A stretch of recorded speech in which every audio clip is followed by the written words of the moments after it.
شوہر اور سالی کے غیر ضروری تعلقات۔ میری بڑی بہن کے شوہر بیرون ملک میں ہیں، تقریباً 3-4 سال ہو گئے ہیں، ان کا کوئی بھی کام ہوتا ہے تو میرے شوہر سے کرواتی ہے، یعنی میری بڑی بہن کے شوہر، یعنی ان کی بہن ان کے شوہر سے جو بھی کام ہو گربداری کا وہ کرواتی ہے۔ کبھی خود بھی ان کے ساتھ چلی جاتی ہیں، پہلے میں نے کچھ نہیں کہا لیکن بعد میں مجھے کھٹکا ہوا تو میں نے اس سے منع کر دیا، لیکن اس کے باوجود یہ سلسلہ جاری رہا۔ کئی دفعہ میری شوہر سے لڑائی بھی ہوئی اس بارے میں، مگر وہ بولتے ہیں کہ ہمارا دل صاف ہے۔ اب میں بہت پریشان ہو گئی ہوں، مجھے کیا کرنا چاہیے؟ آپ نے غلطی کی ہے، کتنا بھی دل صاف ہو، سالی نامحرم ہے، بھابھی نامحرم ہے، ان کے ساتھ بے تکلف ہونا، ہا ہا ہو ہی گپے لگانا، ان کے ساتھ شاپنگ کے لیے بازار میں جانا حرام ہے، ناجائز ہے، اسلام نے پابندی لگائی ہے۔ اس بحث میں اسلام آپ کو پڑھنے کی اجازت ہی نہیں دیتا کہ آپ کی نیت کیا ہے۔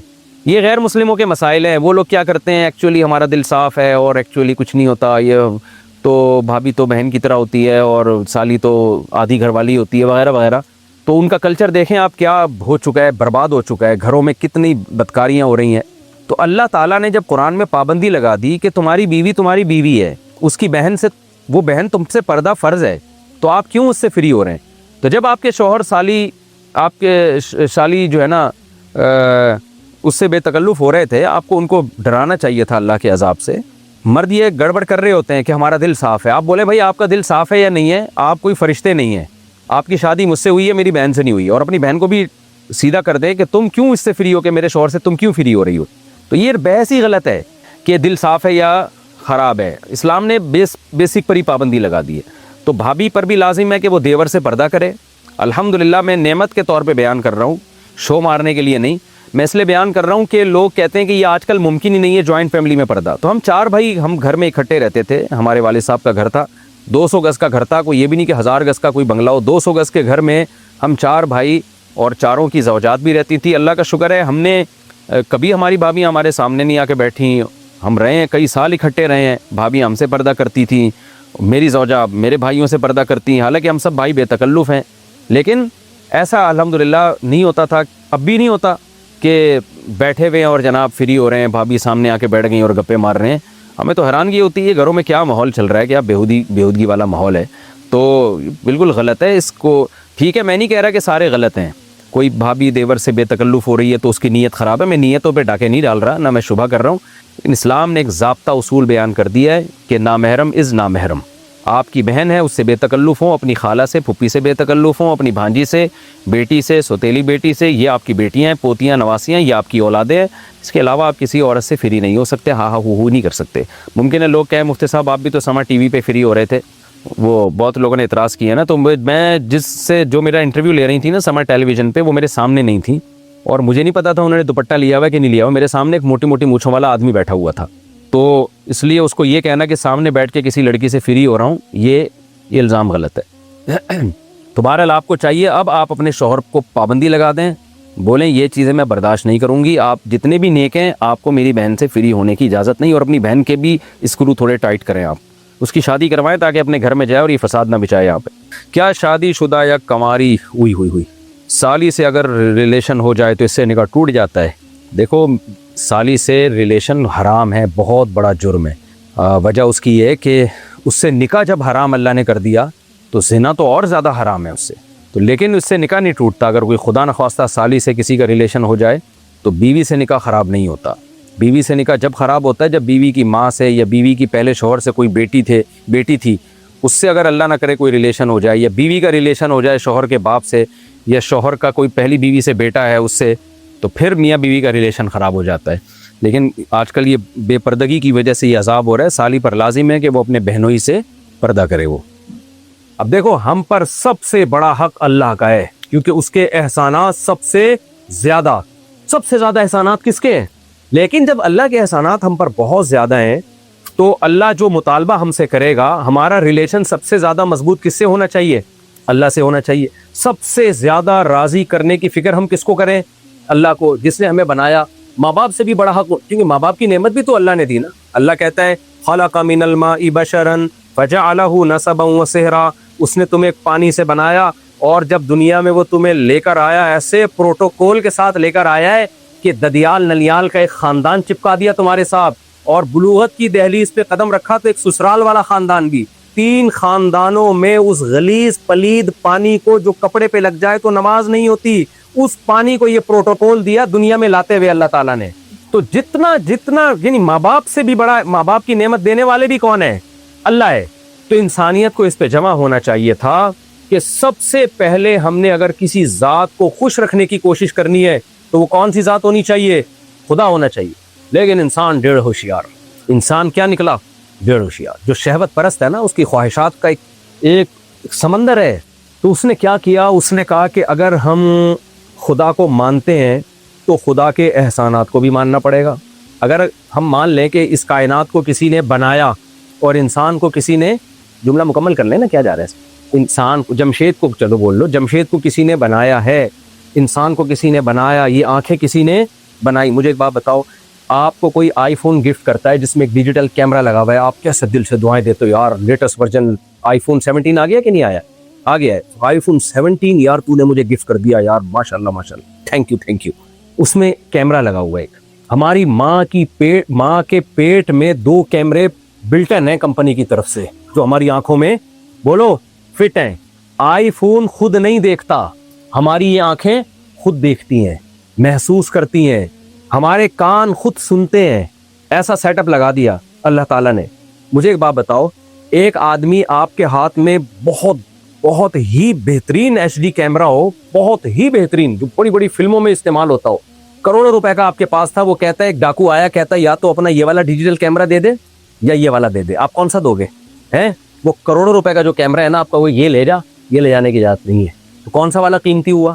یہ موبائل والا قیمتی ہوا، یہ جو کھوپڑی میں فٹ ہے یہ والا قیمتی ہوا. اچھا، وہ کہتا ہے کہ یہ کروڑوں روپے کے 10 کیمرے تیرے پاس رکھے ہیں، یا تو یہ دے دے یا دونوں میں سے ایک دے دے، یہ والا ایک دے دو گے آپ اس کو؟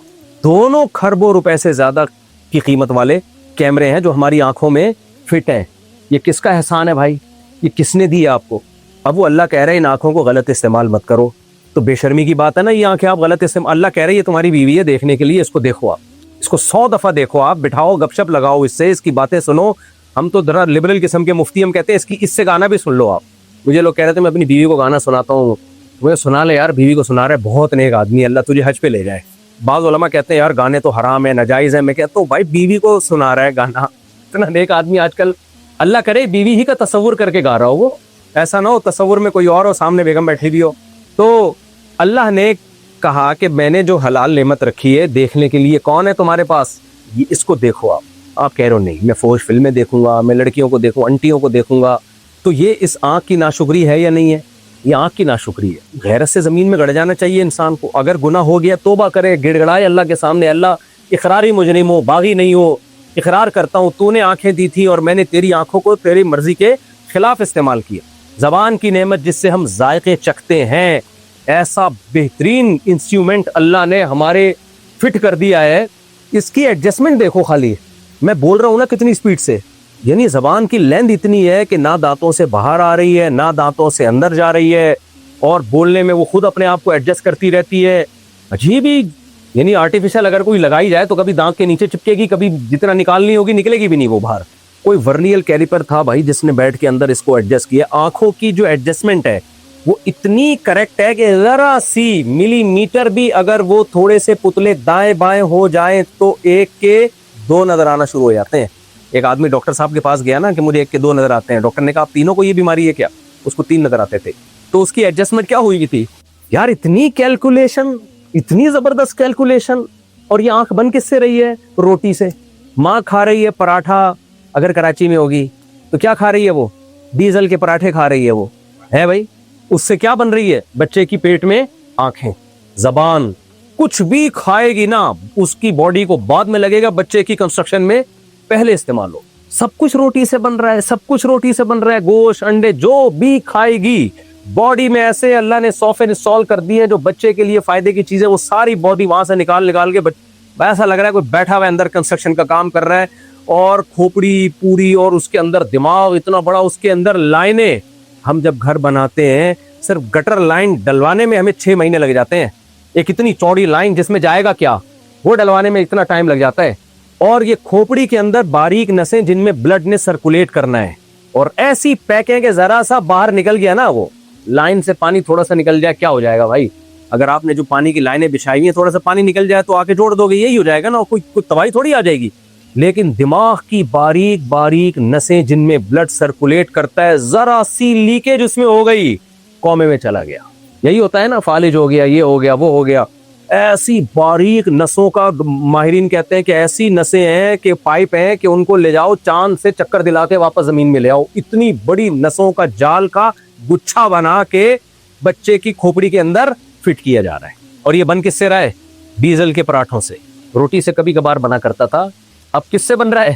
پیزے سے, جو کسی کام کی چیز نہیں.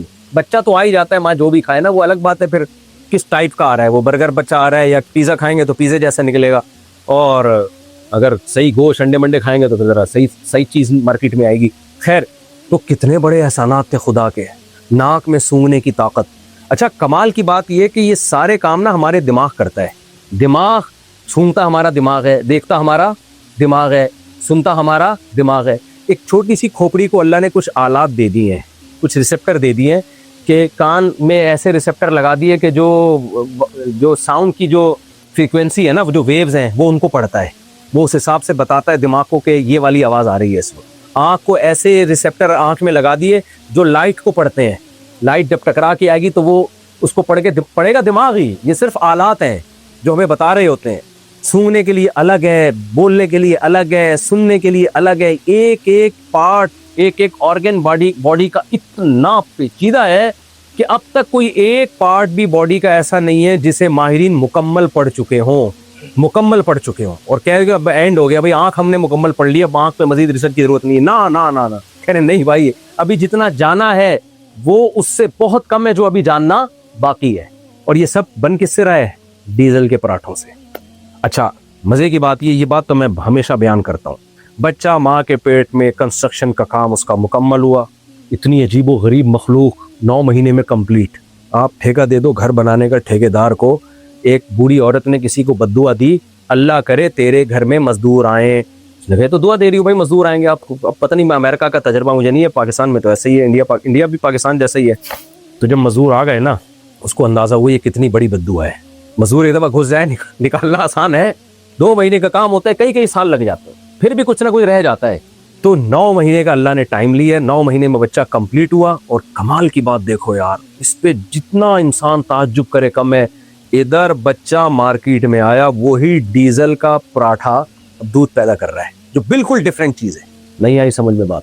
اس ڈیزل کا تو نہیں, یعنی جو بھی پراٹھا ہے, سب ڈیزل کے نہیں کھاتے, جو کچھ بھی کھا رہی تھی ماں, اس سے پہلے بچے کی کنسٹرکشن کا کام ہو رہا تھا. جیسے ہی بچہ مارکیٹ میں آیا, اب اس کو ضرورت ہے دودھ کی.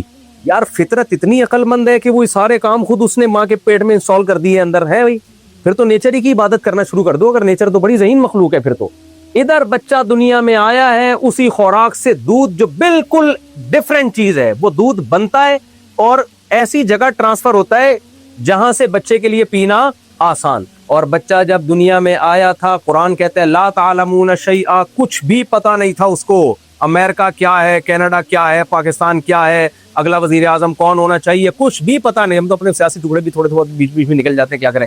تو الیکشن میں کیا ہوا تھا سب کو پتہ ہے کیا ہوا. خیر, تو دیکھو الیکشن 2 طرح کے ہوتے ہیں, ایک سسٹم کے تحت, ایک سسٹم کے تحت. ہمارے یہاں کیسے ہوتے ہیں؟ سسٹم ہے, خاص قسم کا سسٹم ہے, اس کے تحت سارا چل رہا ہوتا ہے. لیکن ٹینشن نہ لیا کرو, ہمیشہ ایسے ہی ہوتا ہے. تو جو کام ہمیشہ ہو رہا ہے تو پھر اس میں جہاں لوگ بہت پریشان ہیں, یار یہ کیا کر دیا, الیکشن میں دھاندلی ہوئی ہے, مجھے دیکھ رہے ہوتے ہیں, میں بالکل ریلیکس. کیوں نہیں ریلیکس ہونا چاہیے؟ کیونکہ آپ کے ذہنی ٹینشن سے نا آپ مر جاؤ گے. سسٹم کے تحت نہیں ہوگا الیکشن. دیکھیں میرے جیسے جید علماء نے اتنا بول دیا نا سسٹم کے تحت, تو بس کافی ہے, باقی نہیں ہوگا. دیکھو میرے پاس نا GTO 125 تھی, کاواساکی. 5 چھوٹے چھوٹے واقعات ہوتے ہیں, اس سے سبق بہت سیکھنے کو ملتا ہے. میں اس کی ٹینکی بھرا کے جاتا تھا, اور پیٹرول بہت مہنگا, اور روز مہنگا پہ مہنگا ہوتا جا رہا تھا. ایک دن مجھے غصہ آیا, میں نے کہا کیا مذاق لگایا ہوا یار, پھر مہنگا کر دیا. تو ایک اور بندہ بائک میں پیٹرول ڈال رہا تھا, میں نے کہا یار تمہیں ٹینشن ہی ہوئی؟ کہہ رہا اکیلے میرے لیے ہوا ہوتا تو ٹینشن ہوتی ہے, اب پوری تھی. جب لوگ کہتے ہیں الیکشن میں یہ ہوا, میں کہا پہلی دفعہ ہوا ہوتا تو ٹینشن ہوتی ہے, تو ہو ہی رہے گا کیا. ہم اپنا بیوی بچوں کو پالو بھائی, اپنے جاب کی فکر کرو, اسٹیٹ کو بچانے کی فکر کرو. اسٹیٹ پہ کوئی سمجھوتا نہیں ہوگا. تو اچھے برے لوگ آتے رہیں گے جاتے رہیں گے, اچھے لوگوں کو لانے کی کوشش بھی کرو, یہ نہیں کہ ہاتھ پہ ہاتھ رکھ کے بیٹھ جاؤ. لیکن ٹینشن آدمی لینے سے اگر فائدہ ہوتا تو پھر آدمی ٹینشن لے. فائدہ نہیں ہو رہا تو اپنے آپ کو کمزور کرنے سے پاکستانی لوگ کمزور ہو جائیں گے، اس سے ملک کا فائدہ نہیں ہوگا اور زیادہ، کیونکہ ہر آدمی ایسے بیٹھا ہوا ہے جیسے توے پہ بیٹھا ہوا ہوتا ہے. جب میں آتا ہوں نا ایسے بحث کر رہا ہوتا ہے جیسے توے پہ بیٹھا ہوا ہے. میں کہتا ہوں نیچے اترے گا تو میں تیرے سے بات کروں گا. تو ملک پہ تو کوئی کمپرومائز نہیں ہے نا بھائی. ملک کو تو بہرحال ہم نے ملک کی شکست پہ خوش نہ ہو، بس ملک کی شکست پہ خوش نہ ہو. بعض لوگ اتنا دشمنی میں آگے چلے جاتے ہیں کہ ملک کو نقصان ہو رہا ہے تو اچھل رہے ہیں 2-2 فٹ. ہاں یہ غلط ہے، یہ زیادتی ہے. خیر یہ ٹاپک نہیں ہے میرا، بیچ میں اپنے مسئلے بھی میں لے آتا ہوں.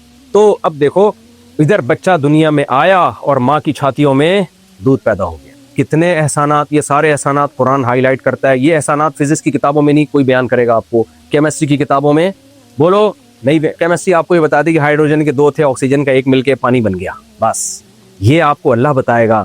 میں ہوں جس نے آسمانوں سے تمہارے لیے پانی برسایا. قل ارأیتم ان اصبح ماؤکم غورا. دیکھو سائنسدان ہمیں یہ بتائیں گے پانی جب زمین کی تہ میں جاتا ہے تو ایک جگہ جا کے رک کیوں جاتا ہے، یہ کیوں رکتا ہے، کس قانون کے تحت رکتا ہے، یہ سائنسدان ہمیں بتا دے گا. اللہ کیا بتاتا ہے وہ یہ نہیں بتاتا. اللہ کہتا ہے بتاؤ اگر اللہ یہ اصول نہ بناتا کہ پانی ایک جگہ جا کے رک جاتا ہے تو پانی نے تو زمین میں جاتے ہی رہنا تھا. تو کیا تمہارے اندر یہ طاقت تھی کہ زمین کو کھود کے تم پانی نکال لیتے جسے تم پیتے ہو؟ یہ فزکس کے قوانین بنائے کس نے؟ ہم نے بنائے تھوڑی، ہم تو مطلع ہوئے ہیں اس پہ. بنانے والا کون ہے؟ سمندر سے بھاپ بن کے میٹھا پانی اوپر جاتا ہے، ہواؤں کے ذریعے اللہ اس پانی کو پوری دنیا میں پھیلا کے بارشیں برساتے ہیں جس سے نہریں اور کنویں آباد ہوتے ہیں. سائنس صرف آپ کو یہ بتائے گی کہ یہ ہوتا کیسے ہے، ہوتا کیوں ہے، یہ کون بتائے گا؟ اللہ. اللہ کہتے ہیں یہ میں نے نظام اس لیے بنایا تاکہ پوری دنیا میں انسانوں کو پانی ملے. سمندر کا پانی کڑوا ہوتا ہے، وہ نہیں پی سکتے. اتنے سارے احسانات اللہ تعالیٰ کے، اتنے سارے احسانات. پیدا ہوتے ہی بچہ ہوتا ہے بہت معصوم. یار ایک ایک چیز پہ آدمی غور کرے نا. چائلڈ اسکیما آپ نے ایک لفظ سنا ہے؟ بچے کے چہرے پہ خاص قسم کی لکیریں ہوتی ہیں جو بڑوں کے چہرے پہ نہیں ہوتی، اور وہ ہر جانور کے اور انسان کے بچے پہ ہوتی ہیں.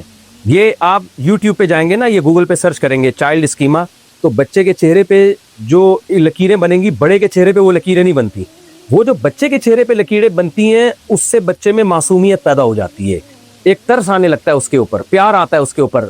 جیسے جیسے بڑا ہوتا ہے وہ لکیریں مارکیٹ سے شارٹ. یار اس کے جو چہرے پہ قدرت نے لکیریں بھی بنائی ہیں نا، ڈیزائن بھی، وہ بھی دیکھو. مصور کا کام کیا ہوتا ہے؟ وہ چاہے تو چنگیز خان کی تصویر بھی بنا سکتا ہے جسے دیکھ کے دہشت ہو، وہ چاہے تو ایسی تصویر بھی بنا سکتا ہے جسے دیکھ کے رونا آئے. بناتے ہیں نا مصور لوگ، جو تصویر بنانے والے لوگ ہیں وہ ایسی تصویر بناتے ہیں جسے دیکھ کے پیار آئے، رونا آئے.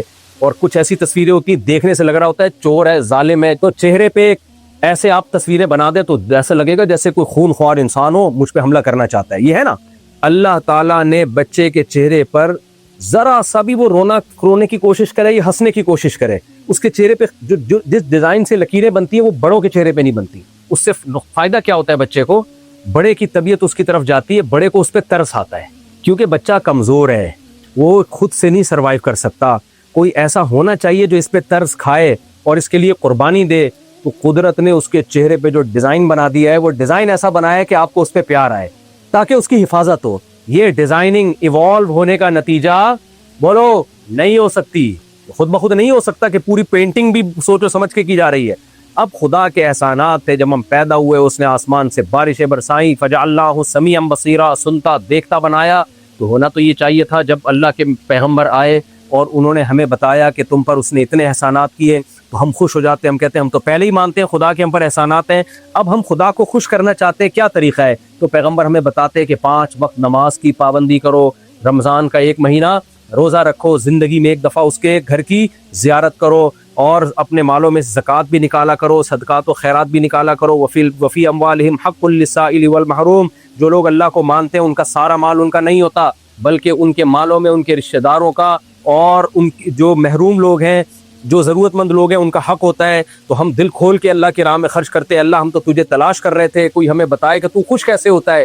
کسی اور غیر مسلم کے پاس خدا کو خوش کرنے کا کوئی مستند طریقہ موجود نہیں ہے، ہمارے پاس تو ہے. ہمیں تو اللہ بتاتا ہے کوئی ہے عبادت کا طریقہ، ان کی نظر میں وہ مستند ہے، لیکن آپ اس کو کمپیئر کریں اگر اسلام سے تو اسلام سپیریئر نکلے گا، اس کا پلڑا بہت بھاری نکلے گا. عبادت کا جو وضو دیکھ لو، جمعے کی نماز دیکھ لو، زکوٰۃ دیکھ لو، ایک ایک چیز کو اٹھا کے دیکھو اسلام کے آرڈرز. تو میرے بھائی ہمیں تو خوش ہونا چاہیے تھا کہ زنا کو حرام کر دیا، نکاح کو سنت بنا دیا، وغیرہ وغیرہ. جو پورے احکامات ہیں. عورت کو پردے کا حکم دیا, عورت دل و جان سے پردہ کرتی. بھائی میرے رب نے مجھے پیدا کیا, مجھے ماں کی نعمت دی, مجھے باپ کی نعمت دی, مجھے حسن و جمال دیا اس نے. اب وہ اگر کہہ رہا ہے کہ اس حسن کو چھپاؤ, ہر غیر مرد کے سامنے ظاہر مت کرو تاکہ اس کی نگاہیں خراب نہ ہو, اس کی نگاہیں گندی نہ ہو, تو خوشی خوشی اس بات کو لینا چاہیے تھا نا, پوری دنیا کو لینا چاہیے تھا.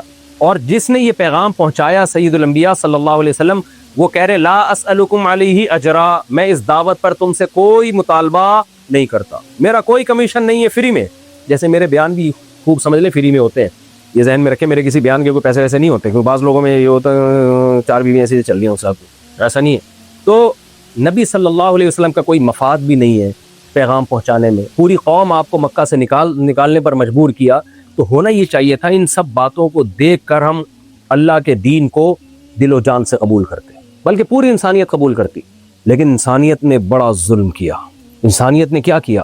بڑا ظلم. میسنجر آف گاڈ پہ بھی اعتراضات شروع کر دیے. کیا اعتراضات کیے؟ ان کی تعلیمات پہ نہیں, اعتراضات یہ ہو رہے ہیں آپ صلی اللہ علیہ وسلم نے ایک 50 سال کی عمر میں 9 سال کی لڑکی سے نکاح کیوں کیا؟ اچھا میں ایک بات آپ سے کہتا ہوں, زیادہ سے زیادہ اس عمل کو دنیا کے عرف کے لحاظ سے ظلم قرار دیا جائے گا نا, زیادہ سے زیادہ دنیا کے لحاظ سے, جو لوگ اعتراض کرتے ہیں, اور معاذ اللہ نقل کفر نباشت یہ مان لیا جائے کہ ظلم تھا, تو کس کے ساتھ ہوا یہ ظلم؟ معاذ اللہ سیدہ عائشہ کے ساتھ ہوا, معاذ اللہ. ایسا ہی ہے نا. تو جب وہ بالغ ہوئیں, وہ بڑی ہو گئیں, تو وہ کہہ دیتی مجھ پہ ظلم ہوا ہے, مجھے علیحدگی دے دو. مدعی سس گواہ چس کی اصطلاح آپ نے کبھی سنی ہے بھائی؟ مدعی سس گواہ چس. میں کہہ رہا ہوں اس نے میرے پیسے لیے ہیں, سوری میں کہہ رہا ہوں اس نے ان کے پیسے لیے ہیں اور یہ چپ بیٹھے ہوئے ہیں, تو لوگ کہیں گے جس کے لیے وہ تو چپ بیٹھا ہوا ہے, ان کو پتہ نہیں, تو شاید ان کا کوئی کمیشن ہوگا اس میں. ایسا ہی ہے نا. کورٹ بلا کے پوچھ رہی ہے بھائی مفتی صاحب نے دعویٰ کیا ہے کہ جمشید نے ستار کے پیسے لیے ہیں, ستار تم کیا کہتے ہو؟ ستار کہہ رہے میں کچھ بھی نہیں کہتا اس بارے میں. کورٹ اس کیس کو سنے گی, کورٹ کہے گی بھائی جس نے دعویٰ کیا ہے وہ ٹائم ضائع مت کرو, نکلو یہاں سے. اگر سیدہ عائشہ رضی اللہ تعالی عنہا پہ ظلم ہوا ہے, آپ کم عمر تھیں, تو ہمیشہ کم عمری میں ہی تھوڑی رہی ہیں, بعد میں بالغ ہوئیں, بڑی ہوئیں. پھر سورہ حجاب میں ہمیں پتہ چلتا ہے نبی صلی اللہ علیہ وسلم نے اپنی تمام بیویوں کو طلاق کا حق دیا ہے کہ اگر اس غربت میں تم میرے ساتھ رہنے پر راضی نہیں ہو تو میں تمہیں ڈیورس کا حق دیتا ہوں. یہ تو پوری امت کا اجماعی عقیدہ ہے کہ نبی صلی اللہ علیہ وسلم نے اپنی تمام بیویوں کو ڈیورس کا رائٹ دیا کہ تمہیں اختیار ہے. اور سیدہ عائشہ کو اسپیشل الگ سے اختیار دے کے یہ فرمایا کہ آپ جلد بازی کا فیصلہ مت کرو, اگر آپ کو علیحدگی چاہیے, اگر آپ کو میرے ساتھ رہنا ہے, یہ طلاق کا حق آپ کو یوز نہیں کرنا, تو جلدی جواب نہیں چاہیے, پہلے اپنے گھر میں جا کے مشورہ لے لو. یہ کیوں پیغمبر سے یہ کام کروایا جا رہا ہے؟ قیامت تک کوئی شخص نبی کی سیرت پہ انگلی نہ اٹھائے کہ آپ کو معاذ اللہ سیدہ عائشہ چھوٹی عمر کی تھی, ان کو نقل کفر نباشت کوئی اندھیرے میں رکھ کے ان سے نکاح کیا گیا ہے, اور بعد میں تو اس نکاح پہ نادم تھی اور معاذ اللہ ان کے ساتھ ظلم ہوا. بھائی اب تو بالغ ہو چکی ہیں, ان کو اختیار دیا جا رہا ہے اور کہا جا رہا ہے جلدی نہیں, جا کے اپنے گھر میں پہلے مشورہ کرو. اور رہنا بھی اس غربت میں, گھر میں 40 دن چولہا نہیں جل رہا, ایج بھی نبی کی زیادہ, اور اکنامیکلی بھی حالات یہ ہے کہ گھر میں 40 دن, خود سیدہ عائشہ کہتی ہیں چولہا نہیں جلتا تھا. مجھے بتاؤ ایسی صورت میں بھی جب سیدہ عائشہ کو اختیار دیا گیا تو سیدہ عائشہ کہہ رہی ہیں افی کا اشاور, بخاری کی حدیث, آپ کے بارے میں اپنے والدین سے مشورہ کروں میں کہ رہ رہا کہ نہیں رہنا. غضبناک ہو رہی ہیں کہ آپ نے سوچا کیسے کہ میں نے آپ کے ساتھ نہیں رہنا, یہ سوچا کیسے؟ اتنی محبت مل رہی ہے. تو یہ تو پیغمبر کی ایسی سیرت ہے کہ ایج ڈفرنس اتنا زیادہ اور گھر میں غربت, اس کے باوجود سیدہ عائشہ آپ پر جان دینے کے لیے تیار ہیں. تو یہ تو بھائی ہمارے پیغمبر کی ایسے لوگ آج ملتے ہیں, پورے امت کی ماں پر ہے بھائی, آج ملتے ہیں ایسے لوگ. آپ اپنے بارے میں دیکھیں, اگر آپ کے گھر میں 40 دن چولہا نہ جلے اور آپ کی عمر بھی بیگم سے 30-35 سال زیادہ ہو, پہلی بات تو بیگم چولہا جل بھی رہا ہوگا نا تو کہے گی کہ اب میرے ابا نے میرے ساتھ نا انصافی, آپ 35 سال 40 سال 50 سال مجھ سے زیادہ ہیں, مجھے یہ شادی قبول نہیں, یہی ہوگا نا. اور اگر قبول کر لی تو ساری زندگی تانے دیتی رہے گی, بس وہ تو میں نے سوسائٹی اور خاندان کی پرمپرا تھی, ہم شریف لڑکیاں ہیں, ہم بس کر لیے, اب ٹھیک ہے ہو گئی, گزارا چلائیں گے. کیا خیال ہے؟ اور یہ بھی جب آپ ارب پتی ہو, آپ صبح شام, ایسا ہوتا ہے بعض دفعہ لڑکی کی عمر کم ہوتی ہے, لڑکا ارب پتی ہوتا ہے, تو کہتے ہیں چلو یار پتی ہے لیکن ارب بھی تو ہے نا, کیا خیال ہے؟ تو لڑکی مان لیتی ہے, چلو بھائی جانے دو یار, ٹھیک ہے چلتا ہے, پیسہ بہت ہے. ہمارے نبی کے پاس تو پیسہ نہیں, خود سیدہ عائشہ اس حدیث کی راوی ہیں, اس کے باوجود اور پھر ڈیورس کا حق بھی دیا جا رہا ہے, پھر بھی کہہ رہی ہیں, اور پھر یہ بھی کہا جا رہا ہے مشورہ کرو, اس پہ غضبناک ہو رہی ہیں, فی کا اشاور, یا آپ نے سوچا کیسے میرے بارے میں؟ اور اعتراض کرنے والا کہہ رہا ہے کہ ظلم ہوا تھا. تو یہ کیا, یہ اعتراض ہے ان کا. تو اعتراض یہ نہیں ہے, اصل میں اعتراض یہ ہے کہ نبی کو میسنجر آف گاڈ مان لیا تو نبی کی باتوں کو بھی ماننا پڑے, وہاں سے جان چھڑانا چاہ رہے ہیں. تو اس کے لیے ایک طریقہ تو یہ ہے, ایک طریقہ یہ نکالا ہوا ہے کہ میسنجر آف گاڈ کا انکار کرو. اب بولو آپ پیغمبر, اللہ کے معاذ اللہ پیغمبر ہے ہی نہیں, پھر آپ کی ذات پہ اعتراضات کرنا شروع کر دو جو بنتے نہیں ہیں. دوسرا اعتراض جو اس سے بھی بڑا جرم کیا, وہ کیا کیا, خدا کے وجود ہی کا انکار کرو. کیونکہ خدا کو مانیں گے تو پھر آگے مسائل کھڑے ہوں گے. وہ خدا کیا چاہتا ہے, اس خدا کے احسانات کیا ہیں. جب خدا کو مانیں گے تو ماننا پڑے گا یہ آنکھیں کس نے دی ہیں, اللہ نے دی ہیں. پہلے زمانے میں تو یہی ہوتا تھا, بچوں کو بتایا جاتا تھا دیکھو بیٹا اللہ نے آنکھیں دی, بچہ مان لیتا بھائی اللہ نے دی ہیں تو بیٹا غلط استعمال نہیں کرنا. اچھا ابو ٹھیک ہے. وہ ایک آدمی کے, چلو بات لمبی ہو جائے گی, بات کو سمیٹ رہا ہوں میں, بڑی دلچسپ بات تھی لیکن پھر الگ سے کبھی موقع ملے گا آپ سمجھائیں گے انشاءاللہ. ایک خاتون کا شوہر مر گیا تو روتے روتے کہہ رہی ہائے ہائے میرے میاں بہت اچھے تھے, کبھی کسی خاتون کو نظر اٹھا کے نہیں دیکھا, جب بھی دیکھا ٹک ٹکی باندھ کے دیکھا انہوں نے ہمیشہ. تو جو ہے بچے کو ہم سمجھاتے ہیں اللہ کی نعمتیں, اللہ کی نعمتیں, اللہ کی نعمتیں, یہ مت کرو, اللہ نے چوری کو حرام قرار دیا, بڑوں سے بد کلامی کو حرام قرار دیا, اللہ نے اس کو حرام قرار دیا. تو بچہ اگر وہ گناہ کرتا بھی ہے بڑے ہو کر ایک احساس جرم تو ہوتا ہے نا.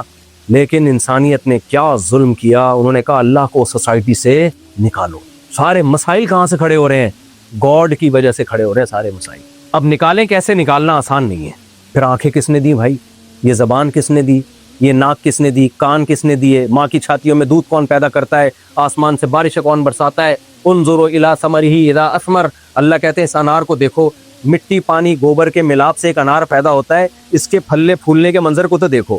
انار سرخ ہوتا ہے, کیسا بہترین رس اس کے اندر, اور دانے کیسی خوبصورت پیکنگ میں اور مختلف پرتوں میں.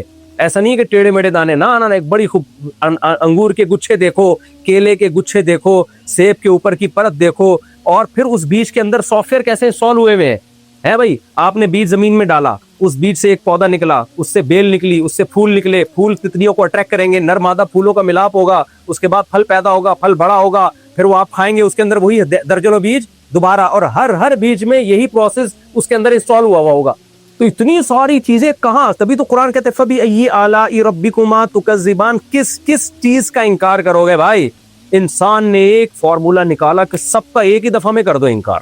ایک ایک کو بولنا کہ نہیں, خربوزہ بھی خود بخود بنا ہے, انار بھی خود بخود بنا ہے, آنکھیں بھی خود بخود بنی ہے, ناک بھی خود بخود بنی ہے, اس میں ٹائم ضائع ہوگا, اس میں کیا, اور اس کو ثابت کرنا بھی بہت مشکل ہے. تو انسان نے ایک فارمولا نکالا, ان سے بولا ایکچولی ہوا ایسا تھا کہ ونس اپون اے ٹائم ایک دھماکہ ہوا تھا, اس دھماکے کے نتیجے میں سورج چاند ستارے اور سیارے ڈھن ڈھن ڈھن بن کے. اب جب پوچھا گیا اتنا خاندانی دھماکہ, کراچی میں دھماکے سنے ہوں گے کراچی والوں نے, کیا خیال ہے آج تک کبھی ایسا ہوا کہ الٹی کرسی سیدھی ہوئی اس دھماکے سے؟ سیدھی کرسیاں الٹی تو بہت دیکھی ہیں, الٹی کرسی ہم نے سیدھی نہیں دیکھی. ہم نے مان لیا بھائی سائنسدان کہہ رہے ہیں ہوا ہوگا دھماکہ, ہم نے کہا بھائی یہ ہوا نہیں ہے, کیا گیا ہے.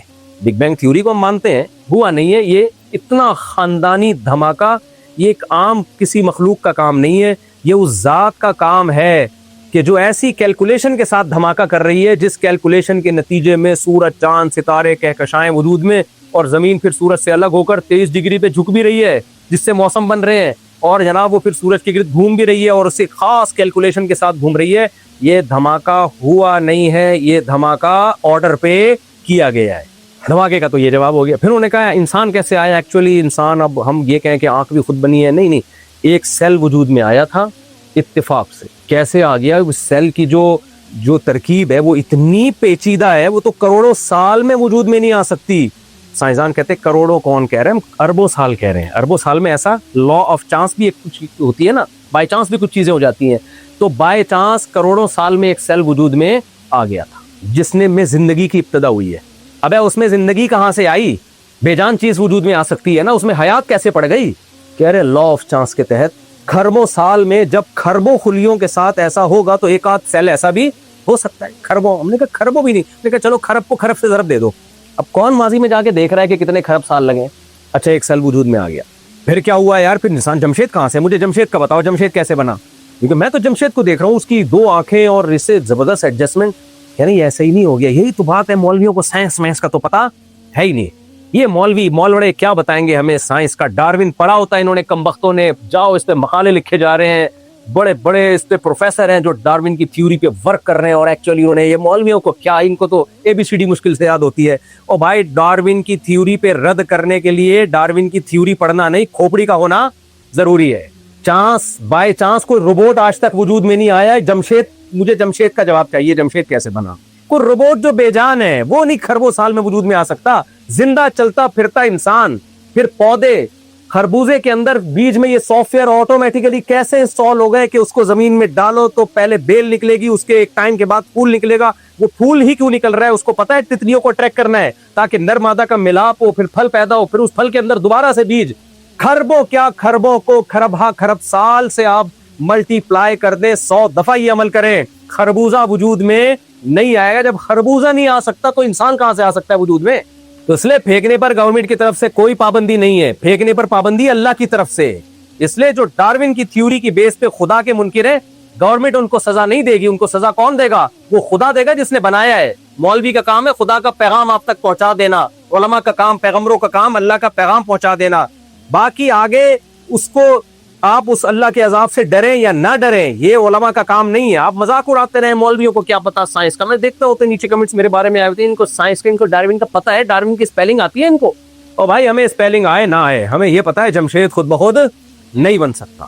ہم دیسی لوگ ہیں, دیسی اسٹائل میں بات کرتے ہیں, نہیں ہو سکتا یہ آٹومیٹیکلی. اتنا لا آف چانس کے تحت ایسا ہوا ہے. اور کمال کی بات ہے ڈارون کے تحت ارتقا کرتے کرتے ہم اینڈنگ پوائنٹ پہ ہی سب کچھ مل رہا ہے. یعنی جو جانور ایوالو ہو کے جہاں پہنچا ہے نا اس کی انتہا بھی یہی ہے. تو ہم آخری اسٹیشن پہ کیوں کھڑے ہوئے؟ تھوڑا ہم پہلے پیدا ہو جاتے, کچھ چیزوں کا بھی مزید ایوالو ہوتے ہوئے دیکھ لیتے. نہیں آئی سمجھ بات؟ مثال کے طور پر شہد کی مکھی, سائنسدان کہیں گے, قرآن کہتا ہے میں نے بنائی. اوحا ربک الی النحل, تیرے رب نے مکھی کو بنایا اور مکھی کی چھوٹی سی کھوپڑی میں ایک سافٹ ویئر ڈال دیا وحی کی, اس کو سکھایا ایسے چھتا بنانا ہے, ایسے ملکہ مکھی, مزدور مکھی, یہاں سے پھول کا رس تو نے چوسنا ہے اور اس طرح سے تو نے بائی ایئر سفر کرنا ہے, اپنے چھتے تک پہنچنا ہے, اس طرح سے تو نے شہد تیار کرنا ہے. اللہ کے پاس جواب آسان ہے کہ یہ کس نے سکھایا ہے؟ اللہ. جو خدا کے منکر ہیں ان کو بہت بڑی مصیبت میں پھنس جاتے ہیں. ان سے پوچھو شہد کی مکھی کیسے وجود میں آئی. جمشید تو چل چھوڑ, تجھے جمشید کا نام اچھا نہیں لگتا, تو بتا مکھی کیسے وجود میں آئی. مکھی کے بارے میں پھینکنا, وہیں سے جو پھینکنا شروع کر دیتے ہیں, وہیں سے کہہ رہے ہیں ایکچولی ایسا ہوا تھا کہ یوں ہوا تھا, پھر کیا ہوا تھا. وہ ایک بڑا زبردست پنجابی میں کہتے ہیں نا کہ کاش میری قسمت میں ہوتا, میں خریدتا ایک کھوتا, کبھی تو سوار ہوتا کبھی میں سوار. تو ایکچولی کر کے کچھ بھی پھینکتے رہو. تو وہ پھر وہ تو کیا کیا پھینکتے ہیں, وہ تو مختلف تھیوریز ہیں. کوئی کچھ کہتا ہے, کچھ نہیں لاتا ہے, کچھ تیسرا لاتا ہے. قرآن کہتا ہے وہ میں نے بنایا نا, مجھ سے پوچھو یار کیسے بنایا ہے اور کیوں بنایا ہے. یہ میں نے اپنی قدرت کو ظاہر کرنے کے لیے بنایا تاکہ تم لوگ یہ نہ کہو کہ یہ آٹومیٹکلی خود بخود بنے. اتنی ٹیکنیکل مشینیں خود بخود ایوالو ہو کے بھی نہیں بنتی ہیں. تو اب کیا تھوڑی بہت تبدیلی تو آتی ہے انوائرمنٹ کو چینج کے, وہ بھی اللہ کی قدرت ہے کہ کچھ چیزیں انسان میں چینجیبل اللہ نے رکھی ہیں. کسی علاقے میں جاتا ہے, سرد علاقوں میں زیادہ رہے گا تو 8-10 نسلوں کے بعد جا کے اس میں ایسی صلاحیت پیدا ہو جائے گی کہ وہ سردی کو برداشت کر پائے. یہ تو انسانی بقا کے لیے اتنا ایوالو ہونا تو ضروری ہے. اتنا ایوالو ہونا کہ آنکھ نہیں تھی آنکھ نکل کے آ گئی, ناک نکل کے آ گئی, یہ نہیں ہو سکتا بھائی. پورے پارٹس بننا شروع ہو گئے. تو اب کیا مسئلہ ہے, شہد کی مکھی جو قدرت نے اس کو جیسا بنانا تھا نا اس کی انتہا کو پہنچی ہوئی ہے. وہ اس سے زیادہ اچھی بن نہیں سکتی. ہر جانور کو جیسا ہونا, اس کی چونچ جیسی ہونی چاہیے, اس میں سونگنے کی حس جیسی ہونی چاہیے, جو بھی اس کے لیے ضروری تھی. تبھی قرآن کہتا ہے احسن کل شیء خلقہ, ہر چیز کو بہترین انداز سے اس نے بنایا. فرعون نے موسیٰ علیہ السلام سے پوچھا تھا نا رب کون ہے, کیا ہے, بڑا گھننا بن گیا تھا جیسے پتہ ہی نہیں خدا کے بارے میں. تو موسیٰ علیہ السلام نے فرمایا جس نے ہر چیز کو بہترین بنایا, ثم ہدا, پھر اس کو نیچر کے ٹریک پہ چلا دیا. ہر جانور اپنی نیچر کے راستے پہ چل رہا ہے, اس کو ایک خاص نیچر دی گئی ہے, اس ٹریک سے ہٹتا نہیں ہے. تو موسیٰ علیہ السلام نے کہا یہ آٹومیٹیکلی سب کچھ ہوتا تو ایک خاص ٹریک پہ جو اس کے لیے سوٹیبل ہے. یہ بہت اہم لفظ ہے. اتفاق سے جو چیز ہوتی ہے, جس ٹریک پہ انسان چلتا ہے وہ سوٹیبل ٹریک نہیں ہوتا. سوٹیبل ٹریک باقاعدہ ارادے سے چلا جاتا ہے یا کوئی چلاتا ہے. دیکھو بچہ اپنے ارادے سے اسکول نہیں جاتا, اس کو نہیں پتا اسکول کا راستہ کیا ہے. ماں بچے کو اسکول کی وین میں خود بٹھاتی ہے. ایسا نہیں ہوتا بچہ باہر نکلے اس کو پتہ ہی نہیں کہاں جانا ہے, کسی بھی وین میں چڑھ گیا تو اتفاق سے وہ وین اس کے اسکول ہی جا رہی تھی. کیا خیال ہے بھائی, ایسا ہوتا ہے؟ نہیں ہوتا. اور جب آدمی سمجھدار ہو جاتا ہے تو اپنی کھوپڑی استعمال کرتا ہے کہ میں نے کس ٹریک پہ جانا ہے کس ٹریک پہ نہیں جانا. تو موسیٰ علیہ السلام نے فرعون سے کہا کہ ہر جانور کو بنایا اور اس کو اس کے جو فطری ٹریک تھا اس پہ اس نے چلا دیا. جانور تو نہیں چل سکتا, اس میں اتنی سمجھ تھوڑی ہے. بکری کا بچہ پیدا ہوتے ہی اس کے تھنوں کی طرف لپکتا ہے. کس نے سکھایا؟ ابھی تو پہلا دن ہے, کوئی اسکول کوئی انسٹیٹیوٹ کچھ بھی نہیں, پہلا دن ہے اور تھنوں کی طرف لپکنا شروع ہو گیا. یہ وہ ٹریک کون سا ٹریک ہے؟ یہ اس کی نیچر کا ٹریک ہے. اس پہ کسی نے اس بکری کے بچے کو چلایا, ماں نے نہیں چلایا. ماں کو تو ابھی سکھانے کا ٹائم ہی نہیں ملا ہے. خرگوش کی مادہ جب بچے دیتی ہے, پہلی دفعہ بھی جب دے گی نا تو اپنے ساری باڈی کے بال نوچ کے زمین پہ کارپٹ کی طرح بچھا دیتی ہے، اس پہ بچے جنتی ہے وہ۔ یہ کس نے سکھایا میرے بھائی؟ یہ خود بخود نہیں ہو سکتا۔ میں تو مرغیاں پالتا ہوں، کبھی آپ خوشبو لگا کے آؤ، آپ کو دکھاؤں گا میں مرغیاں۔ خوشبو ہدیہ لے کے نہیں آؤ، خوشبو لگا کے آ جایا کرو۔ خوشبو انسان اپنی مرضی کی استعمال کرتا ہے، لوگ مجھے ڈبے بھر بھر کے بیچارے محبت میں دے رہے ہوتے ہیں خوشبو، ساری پارسل کرتا ہوں میں، کیونکہ میں نے اپنے لیے سلیکٹڈ خوشبو میں خود ہی لیتا ہوں، وہ میں استعمال کرتا ہوں۔ تو خوشبوئیں آپ محبت کی قدر کرنی چاہیے انسان کو، لیکن یہ ذہن میں رکھو ہمارے پاس خوشبو کے پارسل کرنے کا کبھی کبھار تو نیت خراب ہوتی ہے، بزنس شروع کر دو، لیکن وہ زیادہ ہو جائے گی، وہ برا لگتا ہے، وہ بہت برا لگتا ہے کہ ہدیوں کے پرفیوم آ رہے ہیں اور آدمی مارکیٹ میں بیچنا شروع کر دے۔ تھوڑا سا ویسے بغیرت بن جائے نا تو بہت فائدے ہیں۔ ایک آدمی نے کہا نا رشتہ ہے تمہارے لیے لیکن گھر داماد بننا پڑے گا اور سسرال کے خرچوں پہ پلنا پڑے گا۔ اس نے کہا گھر داماد، بے غیرتی، بے شرمی قبول ہے۔ جب اس نے فائدے سوچے نا، اس نے کہا بے غیرتی بے شرمی تو، لیکن فائدے کتنے یار، سسرال کے خرچوں پہ 24 گھنٹے، سبحان اللہ۔ تو خیر، تو بھائی یہ خود بخود نہیں ہے، یہ کس کے احسانات ہیں؟ اللہ کے احسانات ہیں، اس نے بنایا ہے۔ تو جانور کی میں مثال دے رہا تھا، موسیٰ علیہ السلام نے فرعون سے کہا تو بڑا گھننا بن رہا ہے کہ رب کون ہے؟ فرعون بھی ایتھیسٹ تھا، خدا کا منکر تھا، وہ بھی خدا کا منکر ہو گیا، تو کوئی خدا نہیں معاذ اللہ۔ تو پھر پوچھتا تھا کون ہے، کہاں ہے، پھر فضول باتیں کرتا تھا، سیڑھیاں لگاؤ اپنے، اس نے وزیر سے کہا کہ موسیٰ کہہ رہے ہیں آسمانوں میں کوئی خدا ہے، تو ذرا سیڑھیاں لگا کے ہم چڑھتے دیکھ کے آتے ہیں کہاں ہے۔ تو اس طرح کی باتیں، تو آج کل بھی ایتھیسٹ لوگ نا اسلام پہ اس طرح کا مذاق اڑاتے ہیں۔ آپ اڑاتے رہو مذاق، ہم تو آپ کے فائدے کے لیے کہہ رہے ہیں بھائی کہ آپ اس رب پہ ایمان لے آؤ جس نے بنایا ہے اور اس کے احسانات مانو، اور پھر کوئی غلطی ہوتی ہے توبہ کرو۔ ہمارا رب سب سے بڑا فائدہ کیا ہے؟ اسلام نے ہمیں رب کا یہ بھی بتایا کہ رب ہے، یہ بھی بتایا کہ صرف ایک ہے، اور اس کی صفات کیا یہ بھی بتا دی۔ اگر ہمیں صفات پتہ نہ چلتی، مثال کے طور پر ہمیں پتہ چلتا کوئی خدا ہے لیکن بڑا ظالم جابر قسم کا ہے، دنیا میں بادشاہ ظالم جابر بھی ہوتے ہیں، یا وہ ہم اگر اس کی نافرمانی کریں گے چھوڑے گا ہی نہیں وہ، تو ہم مایوس ہو جاتے کہ نہیں ہو جاتے؟ اس خدا نے بتایا مجھ پر ایمان لے کر آؤ، وَمَن يَعْمَلْ سُوءًا أَوْ يَظْلِمْ نَفْسَهُ، بس یہ آخری آیت پڑھ کے میں اپنے بیان کو ختم کرتا ہوں۔ وَمَن يَعْمَلْ سُوءًا أَوْ يَظْلِمْ نَفْسَهُ ثُمَّ يَسْتَغْفِرِ اللَّهَ يَجِدِ اللَّهَ غَفُورًا رَحِيمًا۔ قرآن میں اگر مجھ سے کوئی پوچھے سب سے مزے کی آیت کون سی ہے، یا کسی بھی تھوڑا سا ایمان والے سے پوچھے تو وہ کہے گا یہ آیت سب سے مزے کی ہے۔ قرآن سب سے مزے کی آیت کون سی ہے؟ دیکھو قرآن میں آیتیں بھی ہیں، جو یہ جرم کرے گا اس کو یہ سزا ملے گی، یہ جرم کرے گا یہ سزا ملے گی، یہ بھی ہے۔ جہنم کی وعیدیں بھی ہیں، جنت کے باغات کا تذکرہ بھی ہے۔ ایک مولوی صاحب سے کسی نے پوچھا، وہ بدعتی مولوی تھے، مولانا ایسے ہوتے نہیں ہیں لیکن دونوں طرح کے مولانا مارکیٹ میں چل رہے ہوتے ہیں۔ ہمارے نانا بھی مولوی تھے، صحیح والے مولوی تھے، غلط بھی تھے۔ وہ قصے سنایا کرتے تھے بدعتی مولویوں کے جو کھاؤ پیو کرتے ہیں۔ کہتے ہیں ایک مولوی صاحب کا انتقال ہو گیا تو کہیں سے دعوت آئی کسی کی میت پہ، بریانی شریانی کی نا، تو انہوں نے کہا مولوی صاحب تو مر گئے، چلو ان کے بچوں کو بلا لیتے ہیں۔ تو بچوں کو انوائٹ کیا، اب ہمارے یہاں میت کا کھانا ہے، آپ آ جائیں، آپ کے والد صاحب آ کے کھایا کرتے تھے، ان کی سنت زندہ کریں۔ تو بیوہ نے کہا اپنے بچوں سے دیکھو اپنے باپ کی روح کو تکلیف نہ پہنچانا، فل طبیعت سے کھا کے آنا جیسے تمہارے باپ کھایا کرتا تھا، ایسا نہ ہو کہ تھوڑا کھاؤ تمہارے باپ کی روح کو اذیت ہوگی کہ میرے بیٹے میری سنت زندہ نہیں رکھے۔ تو بچے گئے، ان کو ماں کی وصیت یاد آتی تھی، کھائے جا رہے ہیں، پھر جب پیٹ بھر گیا پھر ماں کی وصیت، اتنا کھا لیا کہ اب چلا نہیں جا رہا نا۔ میرے نانا سنایا کرتے تھے، اللہ مغفرت فرمائے، جو خوش مزاج ہوتے ہیں ان کی عمریں اکثر لمبی ہوتی ہیں، وہ بڑے خوش مزاج سے 99 سال میں فوت ہوئے، تو اور نانا کے والد 120 سال میں فوت ہوئے۔ ان سب میں قدر مشترک پتہ ہے کیا تھی؟ خوش مزاجی۔ اس لیے میں کہہ رہا ہوں سسٹم کے تحت انتخابات ہوں یا سسٹم کے تحت جو کر سکتے ہو وہ ضرور کرو، ٹینشن لینے کی ضرورت، ٹینشن سے ڈپریشن ہوتی ہے اور نفرتیں پھیلتی ہیں۔ سب صحیح ہے، یعنی سب صحیح کا مطلب یہ نہیں کہ جو غلط ہے اس کو پروموٹ کرو آپ، لیکن ٹینشن لینے میں آپ یہ سمجھو کہ یار بہت دنیا میں صحیح بھی ہوگا غلط بھی ہوگا۔ اور کچھ بہت ساری معلومات ایسی ہوتی ہے ہمیں ہوتی نہیں ہے، بہت ساری، جب آپ ڈیپ میں جاؤ گے بہت کچھ کھلتا ہے۔ اب پر کیا ہوتا ہے ہمیں نہیں، ہم اور آپ یہاں بیٹھ کے یوٹیوب اور فیس بک پہ تجزیے کر رہے ہوتے ہیں، جب آپ ڈیپ میں جاؤ گے تو کہانی کچھ اور ہی نکل رہی ہوتی ہے۔ اس لیے بہت زیادہ اپنی رائے پر اصرار بھی نہ کیا کرو کہ جو آپ سمجھ رہے ہو وہ حرف آخر ہے، ممکن ہے آپ غلط ہو، یہ بھی ممکن ہے۔ تو بہت کچھ الگ بھی ہوتا ہے، ہم جس کو غلط سمجھ رہے ہوتے ہیں وہ صحیح نکلتا ہے، جس کو صحیح سمجھ رہے ہوتے ہیں وہ غلط نکلتا ہے۔ تو رائے دو ضرور، مگر اتنے کانفیڈنٹلی کہ اس پہ اڑ جانا، ایمان کا حصہ بنا دینا، یہ نہیں ہے۔ اس میں تھوڑی سی لچک رکھو۔ کسی نے بڑی اچھی بات کہی ہے، کسی سے محبت کرو اتنی کہ پیچھے واپسی کا راستہ بھی رہے آپ کے پاس، اور کسی سے نفرت کرو تو اتنی کہ اس سے عقیدت کا راستہ بھی تھوڑا سا باقی رہے۔ جس بیس پہ محبت کی تھی تو اگر آپ کو پتہ چل جائے کہ یہ بیس غلط تھی تو آپ بے ہوش ہو کے ہلاک نہ ہو جاؤ۔ بعض لوگ کسی بزرگ سے عقیدت رکھ لیتے ہیں نا، بہت زیادہ حضرت جی بہت پہنچے ہوئے نیک ہیں، چند بیانات سن لیے ان کے بہت نیک ہیں، اور پھر وہ اتنا عقیدت نے بات بتائی تو 2 نمبر نکلے تو وہ اسلام سے ہی مرتد ہو جاتے ہیں. تو بھائی عقیدت اعتدال سے کرتے ہیں کہ یار انسان ہے غلط بھی ہو سکتا ہے. پہلے اعتدال سے ہوتی تو پھر واپسی کا آپشن. ہم لوگ بعض دفعہ کسی کی عقیدت یا نفرت میں اتنا آگے چلے جاتے ہیں کہ ہم اپنے لیے واپسی کا راستہ بند کر دیتے ہو. سب پاکستان میں تھوڑے تھوڑے غلط بھی ہیں, تھوڑے تھوڑے صحیح بھی ہیں. اس لیے میں ایک لفظ کہتا ہوں کہ آپ کا جو مخالف ہے نا اپوزیشن میں, جس کو آپ پسند نہیں کرتے, اس کے بارے میں آپ کہو کہ یہ بہت غلط ہے لیکن اتنا نہیں جتنا میں کہتا ہوں, اس سے تھوڑا سا کم. اور جس سے آپ کو عقیدت ہے اس کے بارے میں بولے بہت اچھا ہے, اتنا نہیں جتنا میں سمجھتا ہوں, اس سے تھوڑا سا کم. جیسے ایک امریکی اور ایک رشیا والا اور ایک پاکستانی سفر کر رہے تھے. امریکی نے کہا ہمارے ہاں سب میرین ہوتی ہیں جو سمندر کی بالکل تہ سے لگ کے چلتی ہیں. پاکستانی اور رشین نے کہا بالکل تہ سے. انہوں نے کہا بس تھوڑا سا اوپر, تھوڑا سا, بالکل تہ سے نہیں, تھوڑا سا اوپر. رشین نے بولا ہمارے جو جہاز ہیں بالکل آسمان سے چپک کے چلتے ہیں.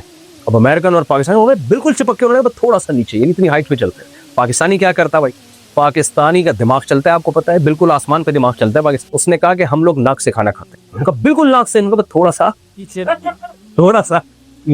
تو جتنی آپ کو اپنے لیڈر سے عقیدت ہے تھوڑی سی کم کر لو, اور جتنی مخالف سے دشمنی ہے اسے بھی تھوڑی سی کم کر لو, تو اعتدال ہو جائے گا. باقی عقیدت نفرت یہ تو زندہ لوگوں کی علامتیں ہیں تو ہوتی ہے, لیکن اعتدال سے. خیر بات کو میں بس ختم کر رہا تھا. وہ کیا بات چل رہی تھی, بس آخری سینٹینس ہے نانا کی تو چل رہی تھی.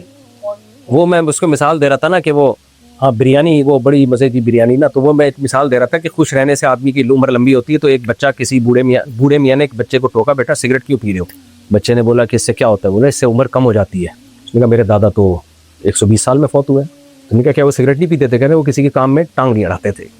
کہ بچے نے غلط کہا, ایسا نہیں کہنا چاہیے تھا, لیکن اتنی بات تو ہے کہ وہ دوسروں کی ٹینشن لیتے نہیں تھے. تو آپ بہت زیادہ ٹینشن لے رہے ہو. تو ہاں میں وہ آیت بتا رہا تھا کہ کچھ آیتیں قرآن کی بڑی, تو ہاں ایسے کسی بدعتی مولوی سے پوچھا کہ یار بتاؤ قرآن میں اتنی ساری آیتیں ہیں, سب سے زبردست آیت کون سی ہے؟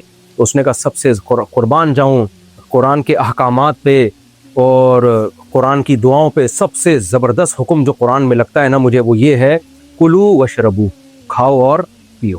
تو جس کو کھانے پینے کا شوق ہوگا اس کو قرآن کے حکام میں سب سے اچھا حکم کون سا لگے گا؟ کلو وشربو. اچھا انہوں نے کہا مولوی صاحب اتنی دعائیں اللہ نے قرآن میں بیان کی ہیں, سب سے اچھی دعا آپ کو کون سی لگتی ہے؟ کیونکہ کھانے کے عادی تھے. انہوں نے کہا ربنا انزل علینا مائدۃ من السماء. عیسائیوں نے دعا مانگی تھی اللہ آسمان سے ہمارے لیے دسترخوان اتار دے. تو جس کو کھانے کا ذوق ہوگا یہی ہے نا, ہم جس کو ذوق ہوگا آخرت میں بخشش ہو جائے, آخرت میں معاف کر دیا جاؤں, اس کو سب سے زیادہ ٹینشن گناہوں سے ہوگی. کیونکہ اللہ کی پکڑ کس پہ آتی ہے؟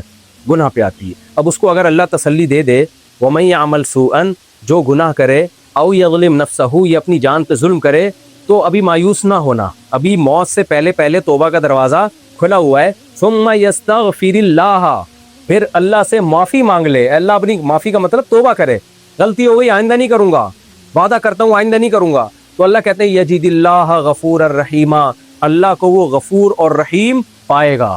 کیا انداز ہے اللہ کا. دیکھو اللہ یہ بھی کہہ سکتا تھا اللہ معاف کر دے گا, نہ. دیکھو جب کوئی سیٹ کسی کے کہتا ہے میرے پاس آؤ گے نا جب ضرورت کے وقت تو پیسے مانگو گے میں تمہیں دے دوں گا, یہ بھی ایک امید دلانے کا طریقہ ہوتا ہے کہ جتنے پیسے مانگو گے دے دوں گا, ٹھیک ہے ٹینشن نہ لو.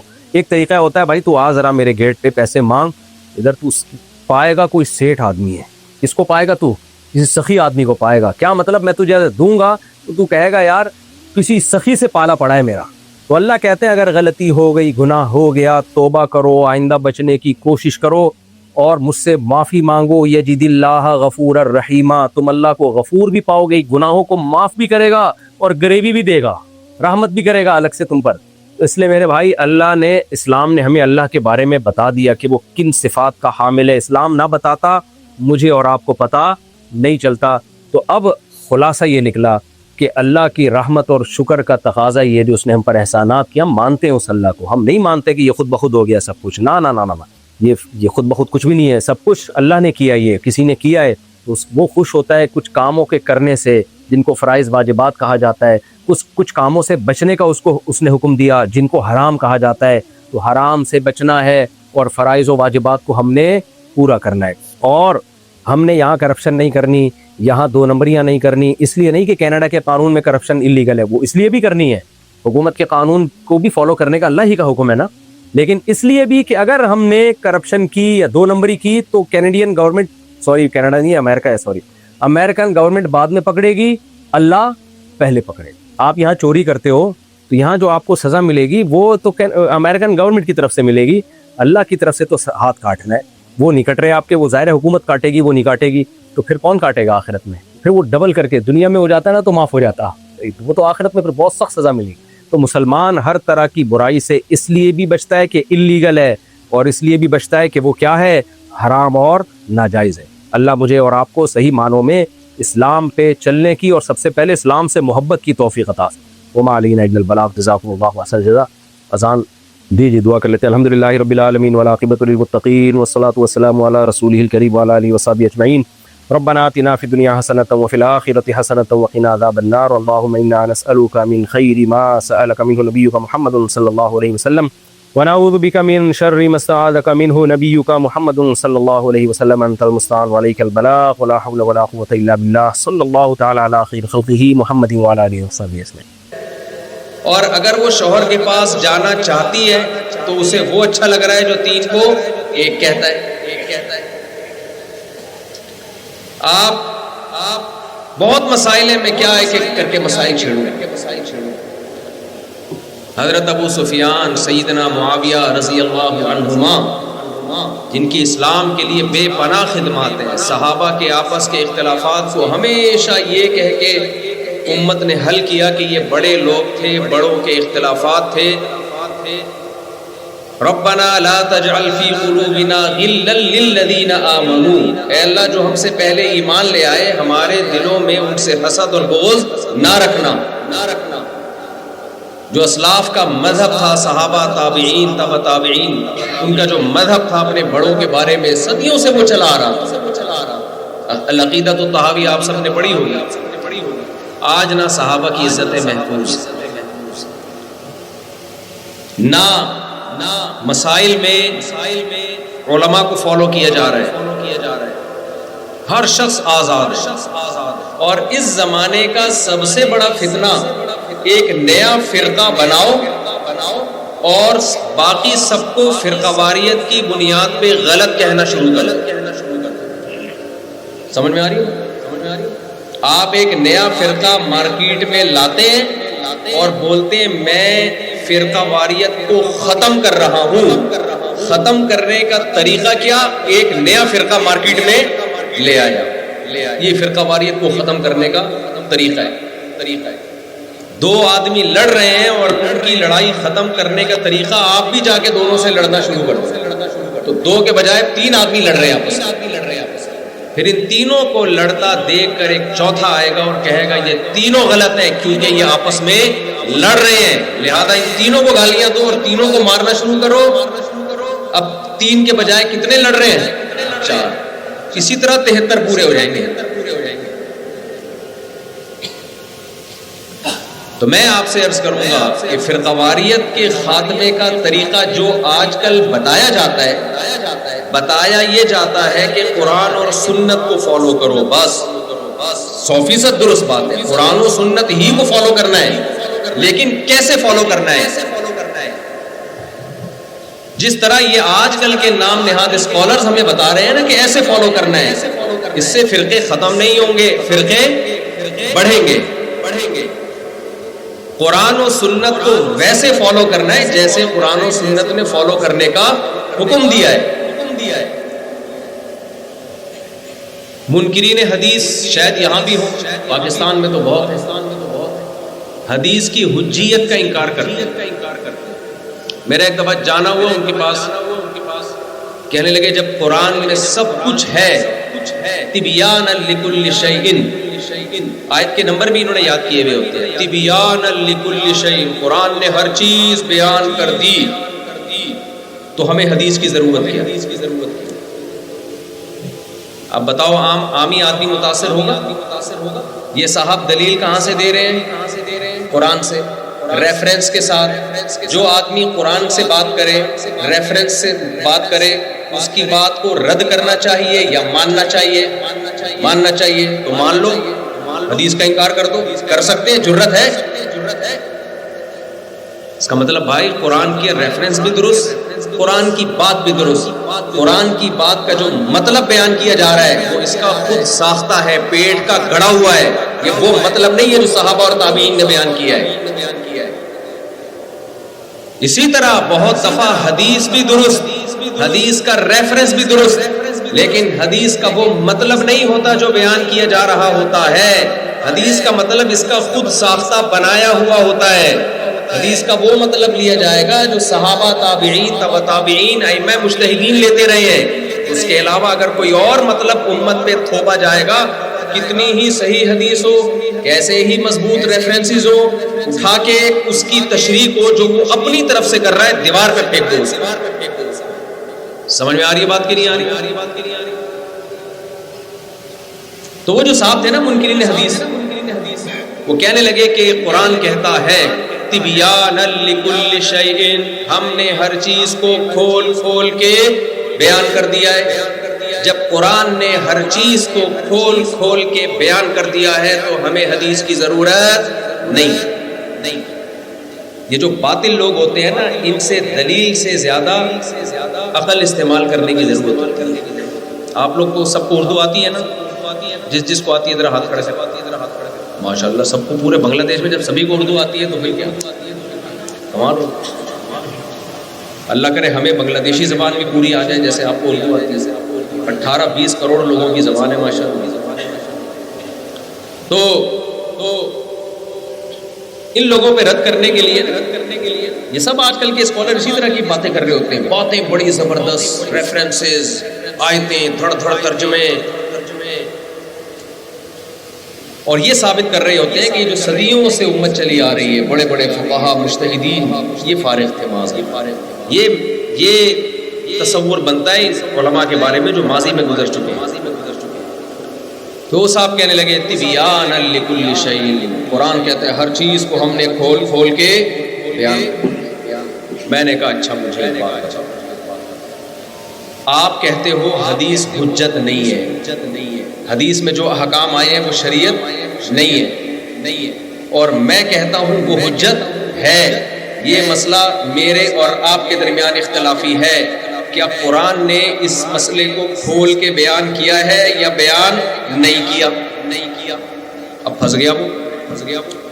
اگر کہتا ہے کہ نہیں یہ مسئلہ قرآن نے بیان نہیں کیا تو اس کا مطلب ہر چیز کو کھول کھول کے بیان نہیں کیا، اور اگر کہتا ہے کیا ہے تو میں بتاتا کہاں کیا ہے، میں وہ آیتیں بتاتا ہوں آپ کے سامنے۔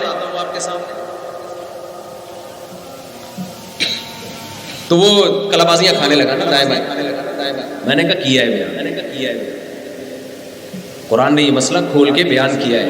وَأَنزَلْنَا إِلَيْكَ الذِّكْرَ لِتُبَيِّنَ لِلنَّاسِ مَا نُزِّلَ إِلَيْهِمْ وَلَعَلَّهُمْ يَتَفَكَّرُونَ، قرآن کہتا ہے اے نبی ہم نے آپ پہ اس قرآن کو نازل کیا تاکہ آپ لوگوں کے سامنے اس کو کھول کھول کے بیان کر دیں، تشریح کر دیں۔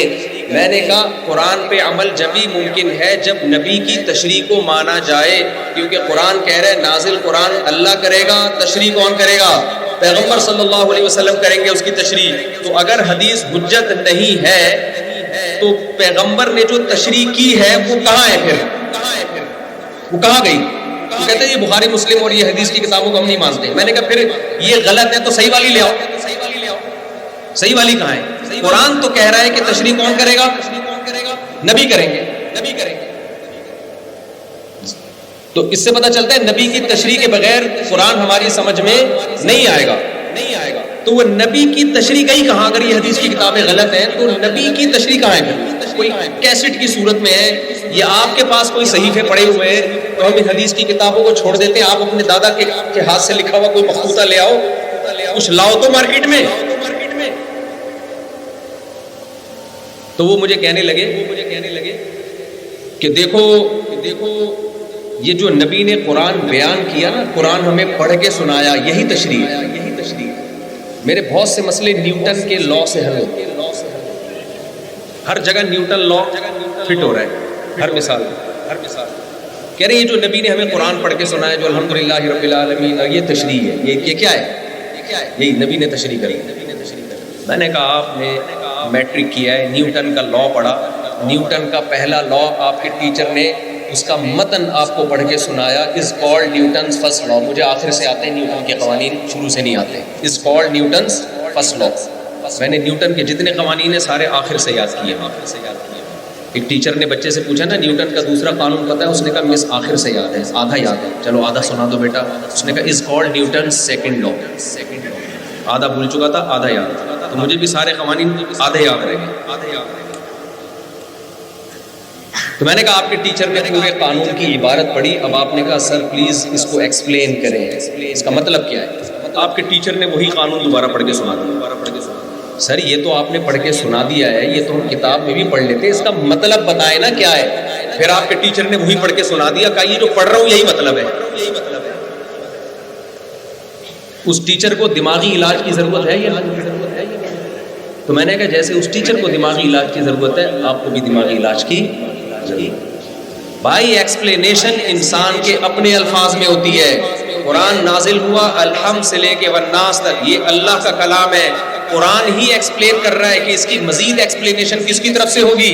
محمد صلی اللہ علیہ وسلم کی طرف سے. تو اس کے لیے ورڈنگ محمد صلی اللہ علیہ وسلم کی ہوگی. میں نے کہا ہمارے پاس تو ورڈنگ بخاری، مسلم، ترمذی، ابو داؤد، یہ کتابیں، مصنف ابن ابی شیبہ، مصنف عبد الرزاق، بہقی، یہ ساری کتابیں ہمارے پاس ہیں.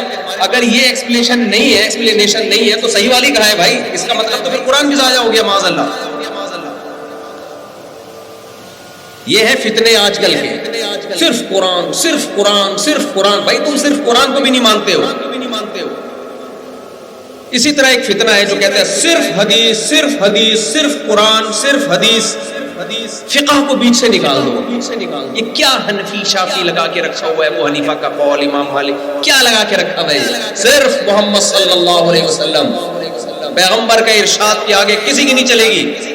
بالکل درست بات ہے. محمد صلی اللہ علیہ وسلم کے قول کے مقابلے میں کسی کا قول ملے، اور میرا یہ عقیدہ ہے کہ وہ محمد صلی اللہ علیہ وسلم کے قول کو چھوڑ کر ابو حنیفہ یا امام شافعی کے قول کو لیتا ہے اور اس کو حلال سمجھتا ہے، وہ اسلام سے خارج ہے. لیکن بات یہ کہ یہ آپ کے کہنے پہ میں نہیں مانوں گا کہ ابو حنیفہ کا یہ قول محمد صلی اللہ علیہ وسلم کے قول کے خلاف ہے.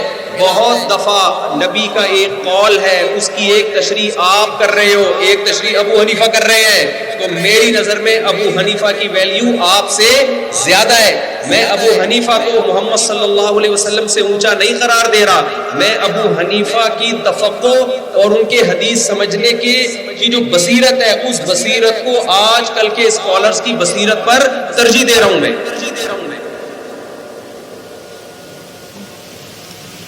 لوگ کہتے ہیں یہ کہاں ہے، یہ لکھا ہوا کہاں ہے؟ لکھا ہوا دکھاؤ. ہم صرف حدیث کو مانتے ہیں. اگر آپ صرف حدیث کو مانتے ہوتے تو میرے اس دعوے کو مانتے آپ. کیوں؟ حدیث میں آتا ہے بلغوا عنی ولو آیا، جو کچھ مجھ سے سنو آگے پہنچاؤ. ربا مبلغ اوعى من سامع، وفی روایت رب حامل فقہ غیر فقیہ. دونوں حدیثوں کا ایک ہی مطلب ہے. یہاں اوعا کا مطلب اس کے معنی کو سمجھنے والا، حفظ کرنے والا نہیں، کیونکہ حفظ تو جس نے آگے بتائی ہے اس نے اچھی بتا دی نا، اس کو حفظ تھا تبھی تو آگے اس نے حدیث بتا دی. کیا مطلب؟ نبی نے فرمایا جو حدیث مجھ سے سنو آگے پہنچاؤ، کیونکہ بعض دفعہ جس کو حدیث بتاؤ گے وہ اس کا معنی تم سے زیادہ اچھا سمجھنے والا ہوگا. اس سے پتہ چلا نبی صلی اللہ علیہ وسلم نے اس امت کو دو حصوں میں ڈیوائیڈ کیا ہے، ایک حدیث کا علم جاننے والے اور ایک حدیث کا مطلب سمجھنے والے. آپ سب کو ایک ہی لاٹھی سے ہانک رہے ہو؟ نہیں جی، سب عوام سب ایک جیسے، جو حدیث ملے عمل کرو. نہ اس کو آپ کو فقیہ پر پیش کرو، اس کا مطلب سمجھنے کے لیے. تو نبی نے امت کو دو حصوں میں ڈیوائیڈ کیا، ایک فقیہ اور ایک بولو غیر فقیہ. فقیہ کی جمع آتی ہے فقہا. ہم جب کہتے ہیں نا اس حدیث کی تشریح میں فقہا یہ کہتے ہیں، تو آپ نے دیکھا ہوگا بعض لوگوں کے چہروں پہ سلوٹیں آنا. یہ فقہا کو کہاں سے لے آئے؟ یہ فقہا نہیں تو مروایا ہے. 1920 میں خلافت عثمانیہ ختم ہوئی ہے، 1400 سال تک فقہا نے ہی باقی رکھا ہے اسلام کو. 1920 تک ہم کیا گھاس کھا رہے تھے یا اسلام پہ عمل کر رہے تھے؟ اسلام پہ عمل کر رہے تھے. ایسی خلافتیں گئی ہیں ہماری، پوری دنیا پہ حکومت کی ہے ہم نے بھائی، اور اسی فقہ نے راج کیا ہے دنیا پہ، اسی اسلامی قانون جو فقہ نے مرتب کیا ہے. اگر یہ ناکام ہوتا، ایک 1400 سال 1200-1300 سال تک امت اس قانون کو دنیا پہ نافذ کر کے راج نہ کرتی.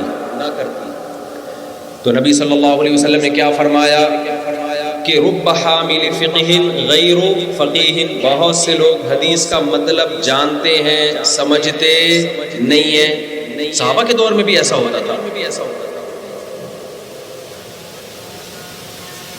بعض لوگ کہتے ہیں، قرآن کہتے ہیں وَلَقَدْ يَسَّرْنَا الْقُرْآنَ لِلذِّكْرِ فَهَلْ مِن مُدَّكِرٍ، ہم نے قرآن کو نصیحت کے لیے آسان کر دیا ہے، کوئی ہے سمجھنے والا؟ تو کہاں ہے اس میں فقہ؟ بھائی اس کا جواب خود قرآن میں ہی ہے. ہم نے قرآن کو آسان کر دیا ہے نصیحت کے لیے، مسائل کے لیے اللہ نے نہیں فرمایا، حلال و حرام کے علم کے لیے نہیں. نصیحت اور چیز ہے. نصیحت کا مطلب کیا ہوتا ہے؟ قرآن میں موسیٰ علیہ السلام اور فرعون کا واقعہ ہے، دیکھو ظالموں کو کیسا بدلہ ملتا ہے. قرآن میں آخرت کی باتیں ہیں، قرآن میں جنت اور جہنم کا تذکرہ ہے. یہ سب باتوں کا تعلق ہے نصیحت سے. اس کے لیے ہمیں فقہا کی ضرورت نہیں ہے، بہت آسان ہے. یہ غیر مسلم کے لیے جن موضوعات کا تعلق غیر مسلموں سے وہ بہت آسان ہے. عقیدہ توحید بہت آسان بیان کیا قرآن میں، اس میں ہمیں فقہا کی ضرورت بولو نہیں ہے. اسی طرح قرآن نے عقیدہ آخرت، یعنی وہ ٹاپک جن کا غیر مسلموں سے تعلق ہے، غیر مسلم تھوڑی فقہا کو مانتا ہے، جب وہ قرآن پڑھے گا تو بہت آسانی سے اس کو سمجھ میں آ جائے گا کہ یہ اللہ کی کتاب ہے اور اسلام برحق مذہب ہے. جب غیر مسلم قرآن پڑھ کے اسلام میں داخل ہوگا، آگے اس کے سامنے نماز کیسے پڑھنی ہے، سورہ فاتحہ واجب ہے یا فرض ہے، سنت مؤکدہ ہے، پھر اس کے بعد سورت ملانا واجب ہے، فرض ہے، سنت مؤکدہ ہے، مستحب ہے، رکوع کرنا رکن ہے یا واجب ہے، اس کے اندر تسبیح پڑھنا سنت مؤکدہ ہے یا غیر مؤکدہ ہے، کتنی تسبیح، پھر سجدہ صحف کے احکام، پورا ایک باب ہے. طہارت کے احکام، طلاق کے احکام، نکاح کے احکام، وراثت کے ڈیپ میں جا کے احکام، پورا ایک اسلامی لا ہے جو پوری ایک کسی کنٹری کو چلانے کے لیے ضروری ہے. تو یہ لا جب تک فقہ آپ پراپر وے میں نہیں پڑھتے، جب تک اصول فقہ نہیں پڑھتے، اس وقت تک شریعت میں کسی کو فتویٰ دینے کی اجازت نہیں. یہاں تک بات سمجھ میں آ رہی ہے؟ اب میں آپ کے سامنے کچھ اس فقہ کے بارے میں بتاتا ہوں جو بنگلہ دیش میں سب سے زیادہ رائج ہے، بلکہ پوری دنیا اس فقہ پہ اٹھائی جا رہی ہے جس کو فقہ حنفی کہا جائے. پہلے میں یہ بتا دوں کہ میں فقہ حنفی کی پرچار کے لیے نہیں آیا، میں اسلام کی پرچار کے لیے آیا ہوں. لیکن فقہ حنفی اسلام سے الگ کوئی چیز نہیں ہے. سمجھ رہے؟ دیکھو میں قرآن لے کے یہاں بانٹنا شروع کر دوں غریب بچوں میں. آپ کہیں مفتی صاحب آپ مصحف عثمانی بانٹ رہے ہو، قرآن چاہیے ہمیں، مصحف عثمانی نہیں چاہیے. تو میں جواب میں کیا کہوں گا؟ بھائی یہ مصحف عثمانی قرآن ہی ہے، نبی صلی اللہ علیہ وسلم کا قرآن ہے. آپ کو پھر اس کو مصحف محمدی کہو نا، مصحف عثمانی کیوں نہیں کہہ رہے؟ میں جواب میں کیا کہوں گا؟ بھائی مرتب کس نے کیا اس کو؟ حضرت عثمان نے، اس لیے اس کا نام کیا پڑ گیا؟ مصحف عثمانی. جو قرآن کی خدمت کر رہا ہے اس کو مصحف عثمانی ہی بانٹنا پڑے گا. اور جو مصحف محمدی لے کر آئے نا، سمجھ جاؤ یہ مصحف محمدی نہیں ہے، یہ اس کے ماموں کا لکھا ہوا قرآن ہے. اس پہ لیبل اچھا لگا دیا اس نے. اچھے لیبل سے دھوکہ نہ کھایا کرو، ورنہ وہی مسئلہ ہوگا. چینی کی بوری پہ چاول لکھ دیا مکھیوں کو دھوکہ دینے کے لیے، لیبل چینی، اندر چینی ہے، باہر لیبل کیا ہے؟ چاول چل رہا ہے. آج کل لیبل بڑے اچھے خاندانی قسم کے لیبل لگائے جاتے ہیں. تو اسی طرح خوب اچھی طرح سمجھیں. لوگ کہتے ہیں بنگلہ دیش میں، برما میں، پاکستان میں، ہندوستان میں، افغانستان میں، ایران میں زیادہ تر جو سنی ہے وہ 99.9% وہ بھی حنفی ہیں. ازبکستان، آذربائیجان، سب علاقوں میں تو میں جا چکا ہوں، سب حنفی. ترکی خلافت عثمانیہ حنفی. 50% سے زائد امت نے کس کو فالو کیا ہے؟ فقہ حنفی. 30% نے امام شافعی کو. وہ بھی ٹھیک ہے ہماری نظر میں، مجتہد ہیں. کوئی اگر فقہ شافعی کو فالو کرتا ہے کوئی حرج نہیں ہے. 17% فقہ مالکی کو. 2% فقہ حنبلی کو، یہ 99% بن گئے، اور پھر ان میں جو باقی 1% بنتے ہیں وہ کسی ایک کو نہیں، ان میں ہر شخص مفتی ہے، الگ الگ رائے رکھتا ہے دوسرے سے، لیکن وہ 1% کہتا ہے یہ 99% جہنمی ہے، گمراہ ہے۔ تو میں پھر وہ لطیفہ سناتا ہوں کہ ایک آدمی نے خواب میں دیکھا جنت اور جہنم، اس نے فرشتوں نے، اس سے خواب آ رہا تھا، اس نے فرشتوں سے کہا مجھے ذرا دونوں جگہ کی سیر کراؤ۔ جہنم میں گیا، دیگیں چل رہی ہیں، دیگوں پہ دیگیں، حیران ہوا یہ جہنم میں دیگیں چل رہی ہیں، خواب ہے نا، خواب کے کوئی حقیقت سے تعلق نہیں ہوتا۔ جنت میں گیا، دال چاول کھا رہے ہیں، تو اس نے پوچھا فرشتوں سے یار یہ جنت میں دال چاول، فرشتوں نے کہا 4 آدمیوں کے لیے دیگ پکائیں کیا؟ بندے ہی مارکیٹ سے کیا آئے، یعنی 99% امت تو جہنم میں ہے، 2-4 بندے بچے تھے وہ جنت میں، اب ان کے لیے دیگ پکائیں، ہم بیٹھ کے یہاں۔ جو اسکالر یہ میسج دے رہا ہے نا امت کو، جس کو سن کے آپ کو یہ لگے یہ ٹھیک ہے باقی غلط ہے، آپ فوراً فیصلہ کر دو یہ غلط ہے باقی۔ نبی نے فرمایا قیامت کے دن میری امت کی 80 سے 100 صفوں میں سے 80 صفیں صرف میری امت کی ہوں گی، اتنی بڑی تعداد میں امت جنت میں جائے گی۔ تو یہ جو آج فرقواریت پھیل رہی ہے نا، اس میں تمسک بالمذہب، جو مذاہب متداولہ ہے، متوارثہ ہے، جو مرتب ہے، ان مذاہب میں سے کسی ایک کو اگر آپ فالو کریں گے تو فرقہ واریت رک جائے گی، ان سے ہٹیں گے تو فرقہ واریت رکے گی نہیں بلکہ بڑھ جائے گی۔ ہمارے پاس ایک صاحب آئے، میں اس وقت درجہ اولیٰ میں مدرسے میں داخلہ لیا تھا، مجھے زیادہ علم نہیں تھا، اب بھی نہیں ہے، اب تو علماء کی خاک کے برابر ہوں، لیکن پہلے بالکل ہی فارغ تھا، کھوپڑی استعمال کرتا تھا، اتنا فارغ نہیں تھا کہ کھوپڑی استعمال کرنا شروع۔ تو ایک صاحب میرے پاس آئے کہ آپ کس مدرسے میں پڑھ رہے ہو؟ میں نے کہا مفتی رشید احمد صاحب۔ کہتے ہیں وہاں تو فقہ حنفی پڑھایا جاتا ہے، اسلام تو نہیں پڑھایا جاتا۔ میں ایک دم ماتھا ٹھنکا میرا، میں نے کہا شاید فقہ حنفی اسلام کے علاوہ کوئی اور چیز ہے بھائی۔ تو میں نے کہا پھر کیا پڑھنا چاہیے؟ کہہ رہے ہیں قرآن و حدیث پڑھو۔ میں نے کہا اچھا، پھر اتنی معلومات تو تھی، میں نے کہا امام حنیفہ بھی میں نے سنا ہے قرآن و حدیث ہی، جہاں تک مجھے معلومات ہے وہ قرآن و حدیث ہی سے فتویٰ دیا کرتے تھے، اور کہنے لگے اگر یہ لوگ مجتہدین قرآن و سنت کو فالو کرتے، ابو حنیفہ، شافعی، مالک، احمد ابن حنبل، تو 4 فرقے کیوں بنتے؟ پھر 4 مذہب کیوں بنتے؟ ایک بنتا۔ تو یہ 4 فرقوں میں امت ڈیوائیڈ ہو گئی ہے، ہم امت کو لائیں گے ایک پہ۔ بڑا متاثر ہوا، میں نے کہا اچھا پیکج بتائیں کیسے لے کر آئیں گے، یہ 4 ختم ہو جائے، امت کس پہ آ جائے؟ ایک عظیم الشان بن جائے، بس 73واں جو جنت میں جائے گا۔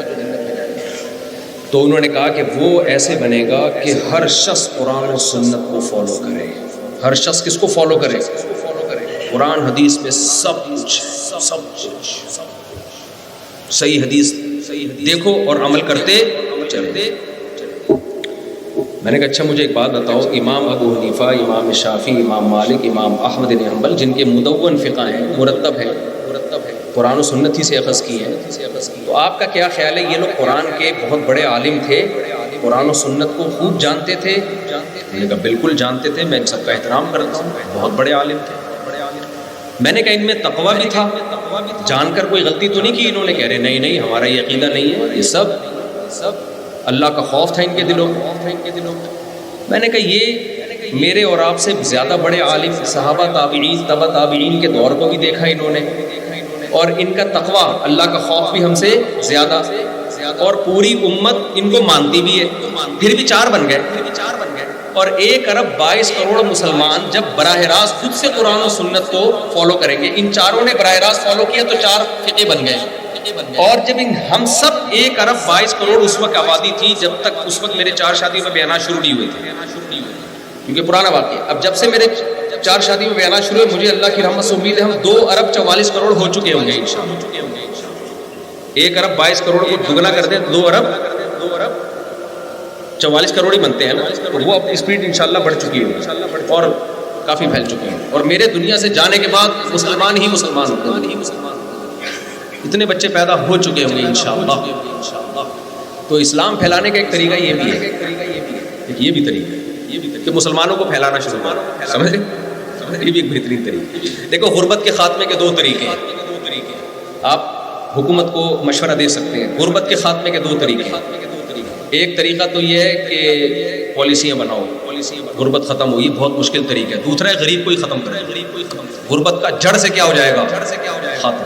خیر، تو میں نے ان سے کہا کہ اتنے بڑے بڑے علاموں نے جب براہ راست قرآن و سنت پہ ریسرچ کی تو 4 مذاہب بن گئے، 1 ارب 22 کروڑ مسلمان جن کے نہ تقوی پر امت کو اعتماد ہے، ہر شخص کے تقوی پر، نہ ان کے علم پر اعتماد، وہ جب ریسرچ کریں گے نا تو یہ 4 سمٹ کے ایک نہیں ہو جائیں گے، یہ 1 ارب 22 کروڑ فرقے بن جائیں گے۔ سمجھ میں آ رہی ہے بات کہ نہیں آ رہی؟ تو میں نے کہا بھائی کوئی اور قرآن و سنت کو تو فالو کرنا ہے، کوئی پاگل تھوڑی ہے کوئی تورات اور انجیل کو فالو کریں گے قرآن و سنت کو چھوڑ کے۔ ہم نے محمد صلی اللہ علیہ وسلم کا کلمہ پڑھا ہے، لیکن اب تک امت کیا کرتی آ رہی تھی؟ تورات انجیل کو فالو کر رہی تھی۔ تو اس لیے آپ کے اندر فرقہ واریت پیدا کس سے ہوگی؟ خوب سمجھو، سب سے پہلے توحید پر کوئی کمپرومائز نہیں ہے۔ دیکھو تقلید کن مسائل میں ہوتی ہے، ایک فقہ کو کن مسائل میں فالو کیا جاتا ہے، اس کو سمجھنے کی ضرورت ہے۔ کچھ مسائل ہیں عقیدے سے جن کا تعلق ہے، ان میں کسی کی تقلید نہیں ہے، ان میں ڈائریکٹ قرآن کو فالو کیا جاتا ہے۔ عقیدہ، آخرت کا عقیدہ، فرشتوں کا پر ایمان اور تقدیر پر ایمان، ان میں کوئی مجتہد اگر اس عقیدے کے خلاف بات کرتا ہے وہ گمراہ ہونا اس کا ثابت ہو جاتا ہے، وہ پھر امت مسلمہ کا امام رہتا ہی نہیں ہے۔ اسی طرح قرآن میں کچھ مسائل ایسے بیان کیے جس پر پوری امت کا اجماع ہے۔ نمازیں کتنی فرض ہیں؟ بولو 5، اس میں کوئی حنفی شافی نہیں ہوتا، اس میں امام حنیفہ اگر کہتے 4 نمازیں فرض ہیں تو وہ ابو حنیفہ نہ رہتے، امت ان کو مسترد کر دیتی۔ روزے کب فرض ہیں، کس مہینے میں؟ رمضان میں، صاف قرآن نے بیان کر دیا، شہر رمضان الذی انزل فیہ القرآن فمن شہد منکم الشہر فلیصم، رمضان کے روزے رکھنے ہم نے واضح کر دیا قرآن نے۔ زکوٰۃ فرض ہے، واضح کر دیا۔ حج فرض ہے، واضح کر دیا۔ 9 ذی الحجہ کو وقوف عرفہ ہوتا ہے، واضح کر دیا۔ جب تک آپ طواف زیارت وقوف عرفہ نہ کریں حج نہیں ہوتا، واضح کر دیا۔ اس میں کسی کا کوئی اختلاف نہیں ہے۔ عورت پہ پردہ فرض ہے، زنا حرام ہے، جوا حرام ہے، سود حرام ہے۔ ان چیزوں میں ایک فقہ کو فالو نہیں کیا جاتا، فالو وہاں کیا جاتا ہے جہاں دلائل دونوں طرف ہوتے ہیں۔ پھر ایک مجتہد کی رائے یہ ہوتی ہے، دوسرے مجتہد کی رائے یہ ہوتی ہے، وہاں پھر آپ نے ایک کو فالو کرنا ہے اور دوسرے کو برحق سمجھنا ہے۔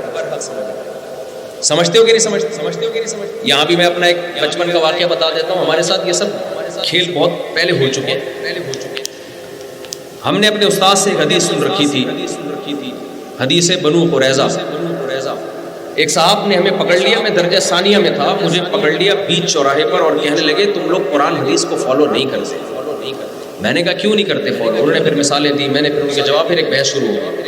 میں نے کہا بھائی یہ رائے بھی ہے اور یہ رائے بھی ہے، یہ امام ابو حنیفہ کی رائے ہے، یہ امام شافعی کی رائے ہے، دونوں طرف حدیثیں ہیں، دونوں طرف دلائل ہیں، دونوں ٹھیک ہیں، ایک کو فالو کرو دوسرے کو برا بلا مت کرو۔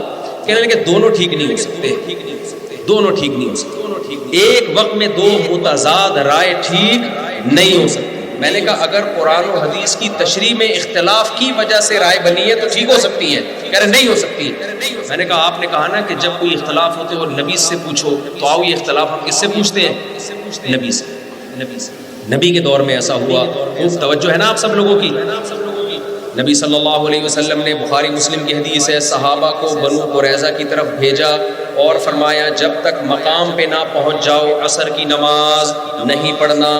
راستے میں نماز قضا ہونے لگی تو بعض صحابہ نے کہا کہ بھائی نبی نے حکم دیا ہے کہ جب تک بنو قریظہ نہ پہنچ جاؤ نماز نہیں پڑھنی، یہ نبی کی صحیح حدیث ہے۔ ان کو تو اتنی صحیح حدیث تھی کہ سند کی بھی ضرورت نہیں تھی، خود نبی کے کانوں سے انہوں نے سنا تھا۔ بعض صحابہ نے کہا نا نا نا، نبی کا یہ ارشاد تو ہے کہ وہاں پہنچ کے نماز پڑھو، مگر نبی کے ارشاد کا یہ مطلب نہیں ہے جو تم سمجھ رہے ہو۔ نبی کوئی عالم الغیب تھوڑی ہے، نبی کو کیا پتا کہ نماز قضا ہو جائے گی؟ بھائی قرآن کہتا ہے حافظوا علی الصلوات والصلاۃ الوسطی، درمیانی نماز عصر کی حفاظت کرو۔ اگر نبی کے علم میں ہوتا کہ نماز قضا ہو جائے گی تو آپ کبھی بھی نماز چھوڑنے کا ہمیں حکم نہ دیتے۔ صحابہ کی دونوں کی رائے میں اختلاف ہوا، اور اختلاف کتنی سنگین نوعیت کا اختلاف، چھوٹا اختلاف نہیں ہے۔ سب سے پہلی بات، اسلام میں نماز سے بڑھ کے کوئی عبادت نہیں ہے۔ یہ اختلاف زکوٰۃ میں نہیں ہو رہا، روزے میں نہیں ہو رہا، چھوٹے رفع الیدین میں نہیں ہو رہا، بلکہ کس میں ہو رہا ہے؟ نماز میں. پھر نماز میں بھی کیفیات میں اختلاف نہیں ہو رہا کہ ایسے پڑھنی ہے کہ ایسے پڑھنی ہے، بلکہ نماز پڑھنی ہے کہ نہیں پڑھنی ہے اس میں اختلاف ہو رہا ہے. تیسرے نمبر پہ نماز بھی وہ جو عصر کی، جس کی قرآن نے سب سے زیادہ تاکید کی ہے. اتنا بڑا اختلاف صحابہ میں ہوا، کچھ صحابہ نے حدیث کا ایک مطلب لیا، نماز پڑھ لی، کچھ صحابہ نے حدیث کا دوسرا مطلب لیا، نماز چھوڑ دی. نبی صلی اللہ علیہ وسلم نے دونوں کو برحق قرار دیا، دونوں میں کسی پہ ملامت نہیں کی. میں نے کہا اس سے پتہ چلتا ہے ایک حدیث جب ایک مجتہد کے پاس جائے وہ اس کا مطلب کچھ اور لے، اور دوسرے کے پاس جائے وہ اس کا مطلب کچھ اور لے دوسری حدیث کی بیس پہ، تو دونوں برحق ہیں، دونوں میں سے کسی ایک کو بھی جہنمی یا غلط قرار نہیں دیا جا سکتا. بات سمجھ میں آ رہی ہے کہ نہیں آ رہی ہے؟ تو اب حضرات فقہا کے مابین جو اختلاف ہوا ہے نا، وہ اس نوعیت کا اختلاف. سمجھ میں آ رہا ہے؟ اس اختلاف کو اب حل نہیں کیا جا سکتا مزید. اب اس اختلاف میں آپ ایک مرتب فقہ کو فالو کریں. ایک کو اس لیے فالو کرنا ضروری ہے تاکہ خواہشات کا دروازہ نہ کھلے. لوگ کیا کرتے ہیں، ہمارے کچھ جاننے والے ہیں، وہ جب دو نمازیں اکٹھی پڑھنی ہوتی ہیں شافی بنے ہوئے ہوتے ہیں، اور جب انہوں نے کیکڑا کھانا ہوتا ہے تو شافی بنے ہوئے ہوتے ہیں، اور جب ان کو فقہ حنفی میں سہولت نظر آتی ہے ادھر ٹن مارا، انہوں نے فقہ حنفی کی طرف ٹن مارا، یہ بھی تو ٹھیک ہے وہ بھی تو ٹھیک ہے. میں نے کہا مجھے ایک بات بتاؤ، میں نے کہا امام شافعی تو کہتے ہیں کہ عید الفطر میں صدقہ فطر میں آپ پیسے نہیں دے سکتے، آپ کو گندم کی بوری دینی پڑے گی، گندم کی بوری دیا کرو. پتہ ہے کیا کہتے ہیں امام حنیفہ بھی تو ٹھیک ہے. یہ کیا مذاق بنایا، یہ فساد ہے امت میں. بہت سے کام جائز ہوتے ہیں بذات خود، فساد کی وجہ سے ان سے روکا جاتا ہے کہ خواہشات کا دروازہ کھلے گا. اب میں جلدی سے بات کو سمیٹ کے ختم کرتا ہوں تاکہ آپ کو پتہ چلے کہ آپ جس فقہ کو فالو کر رہے ہیں وہ اسلام ہی ہے. نبی صلی اللہ علیہ وسلم کے چند صحابہ تھے جن کو فتویٰ دینے کی اجازت تھی، ہر صحابی بھی فتویٰ نہیں دیا کرتا تھا. ابھی میں چند دن پہلے کی اسکالر کی بات سن رہا تھا، وہ کہہ رہے تھے کہ ہندوستان میں نا ابھی دیوبندی، بریلوی، اہل حدیث پتہ نہیں کتنے فرقے بن گئے ہیں. پہلے کیا تھا؟ پہلے تو اسلام تھا. اسلام تھا لیکن کس شکل میں تھا؟ فقہ حنفی تھا پہلے. یہ اب اسکالر ایسے گھننے بن گئے ہیں، ایسے گھننے بن گئے، گھننے سمجھتے ہیں حضرت، ایسے گھننے بن گئے ہیں کہ حقائق کو چھپانے لگے ہیں. آپ بر صغیر میں بنگلہ دیش، انڈیا، پاکستان، برما، افغانستان، اس میں حنفیوں کی کوئی پہلی مسجد نہیں دکھا سکتا. حنفیوں کے علاوہ کی پہلی مسجد آپ دکھا سکتے ہیں. اس کا مطلب احناف قدیم ہے، بعد میں جو لوگ آئے وہ بعد میں پیدا ہوئے ہیں. بعد والی چیز ٹھیک ہوگی یا پہلے والی چیز ٹھیک ہوگی؟ پشاور کا نام سنا ہوگا آپ نے، کے پی.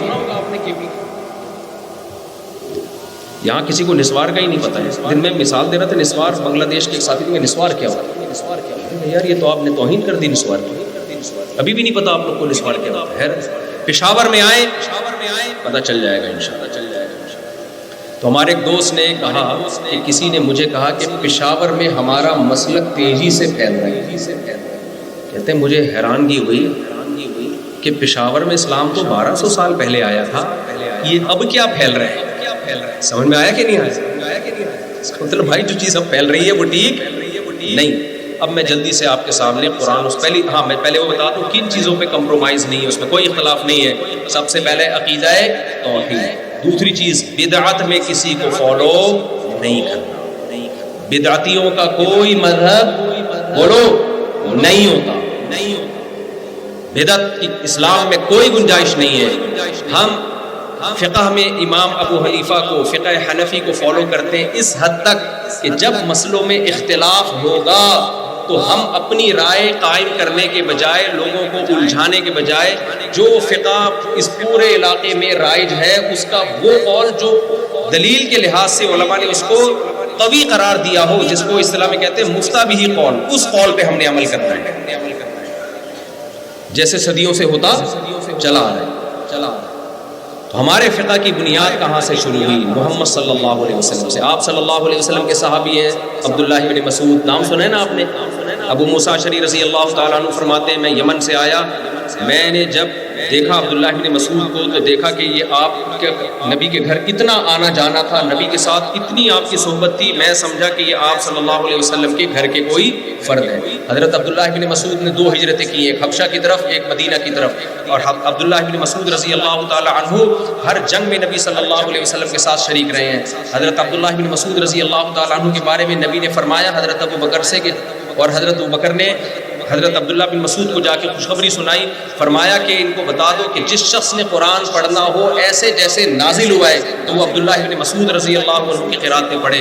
حضرت عمر رضی اللہ تعالیٰ عنہ نے آپ کو کوفہ میں مفتی بنا کے بھیجا مسائل بیان کرنے کے لیے کہ آپ لوگوں کو فقہی مسائل بیان کریں، اور فرمایا کہ یہ وہ شخصیت ہے جس کو میں تم پر اپنی ذات پہ ترجیح دے کے، ان کی ضرورت مجھے ہے لیکن میں تمہیں تمہارے پاس ہی بھیج رہا ہوں۔ عبداللہ بن مسعود رضی اللہ عنہ جب نبی کے حضرت عمر کے پاس آتے آپ فرماتے حنیف منیع علما، چھوٹے سے قد کا آدمی علم سے بھرا ہوا ہے۔ میں بنگلہ دیش میں جو اسلام آیا ہے نا اس کی تاریخ بتا رہا ہوں آپ کو، سمجھ رہے ہیں کہ نہیں سمجھ رہے؟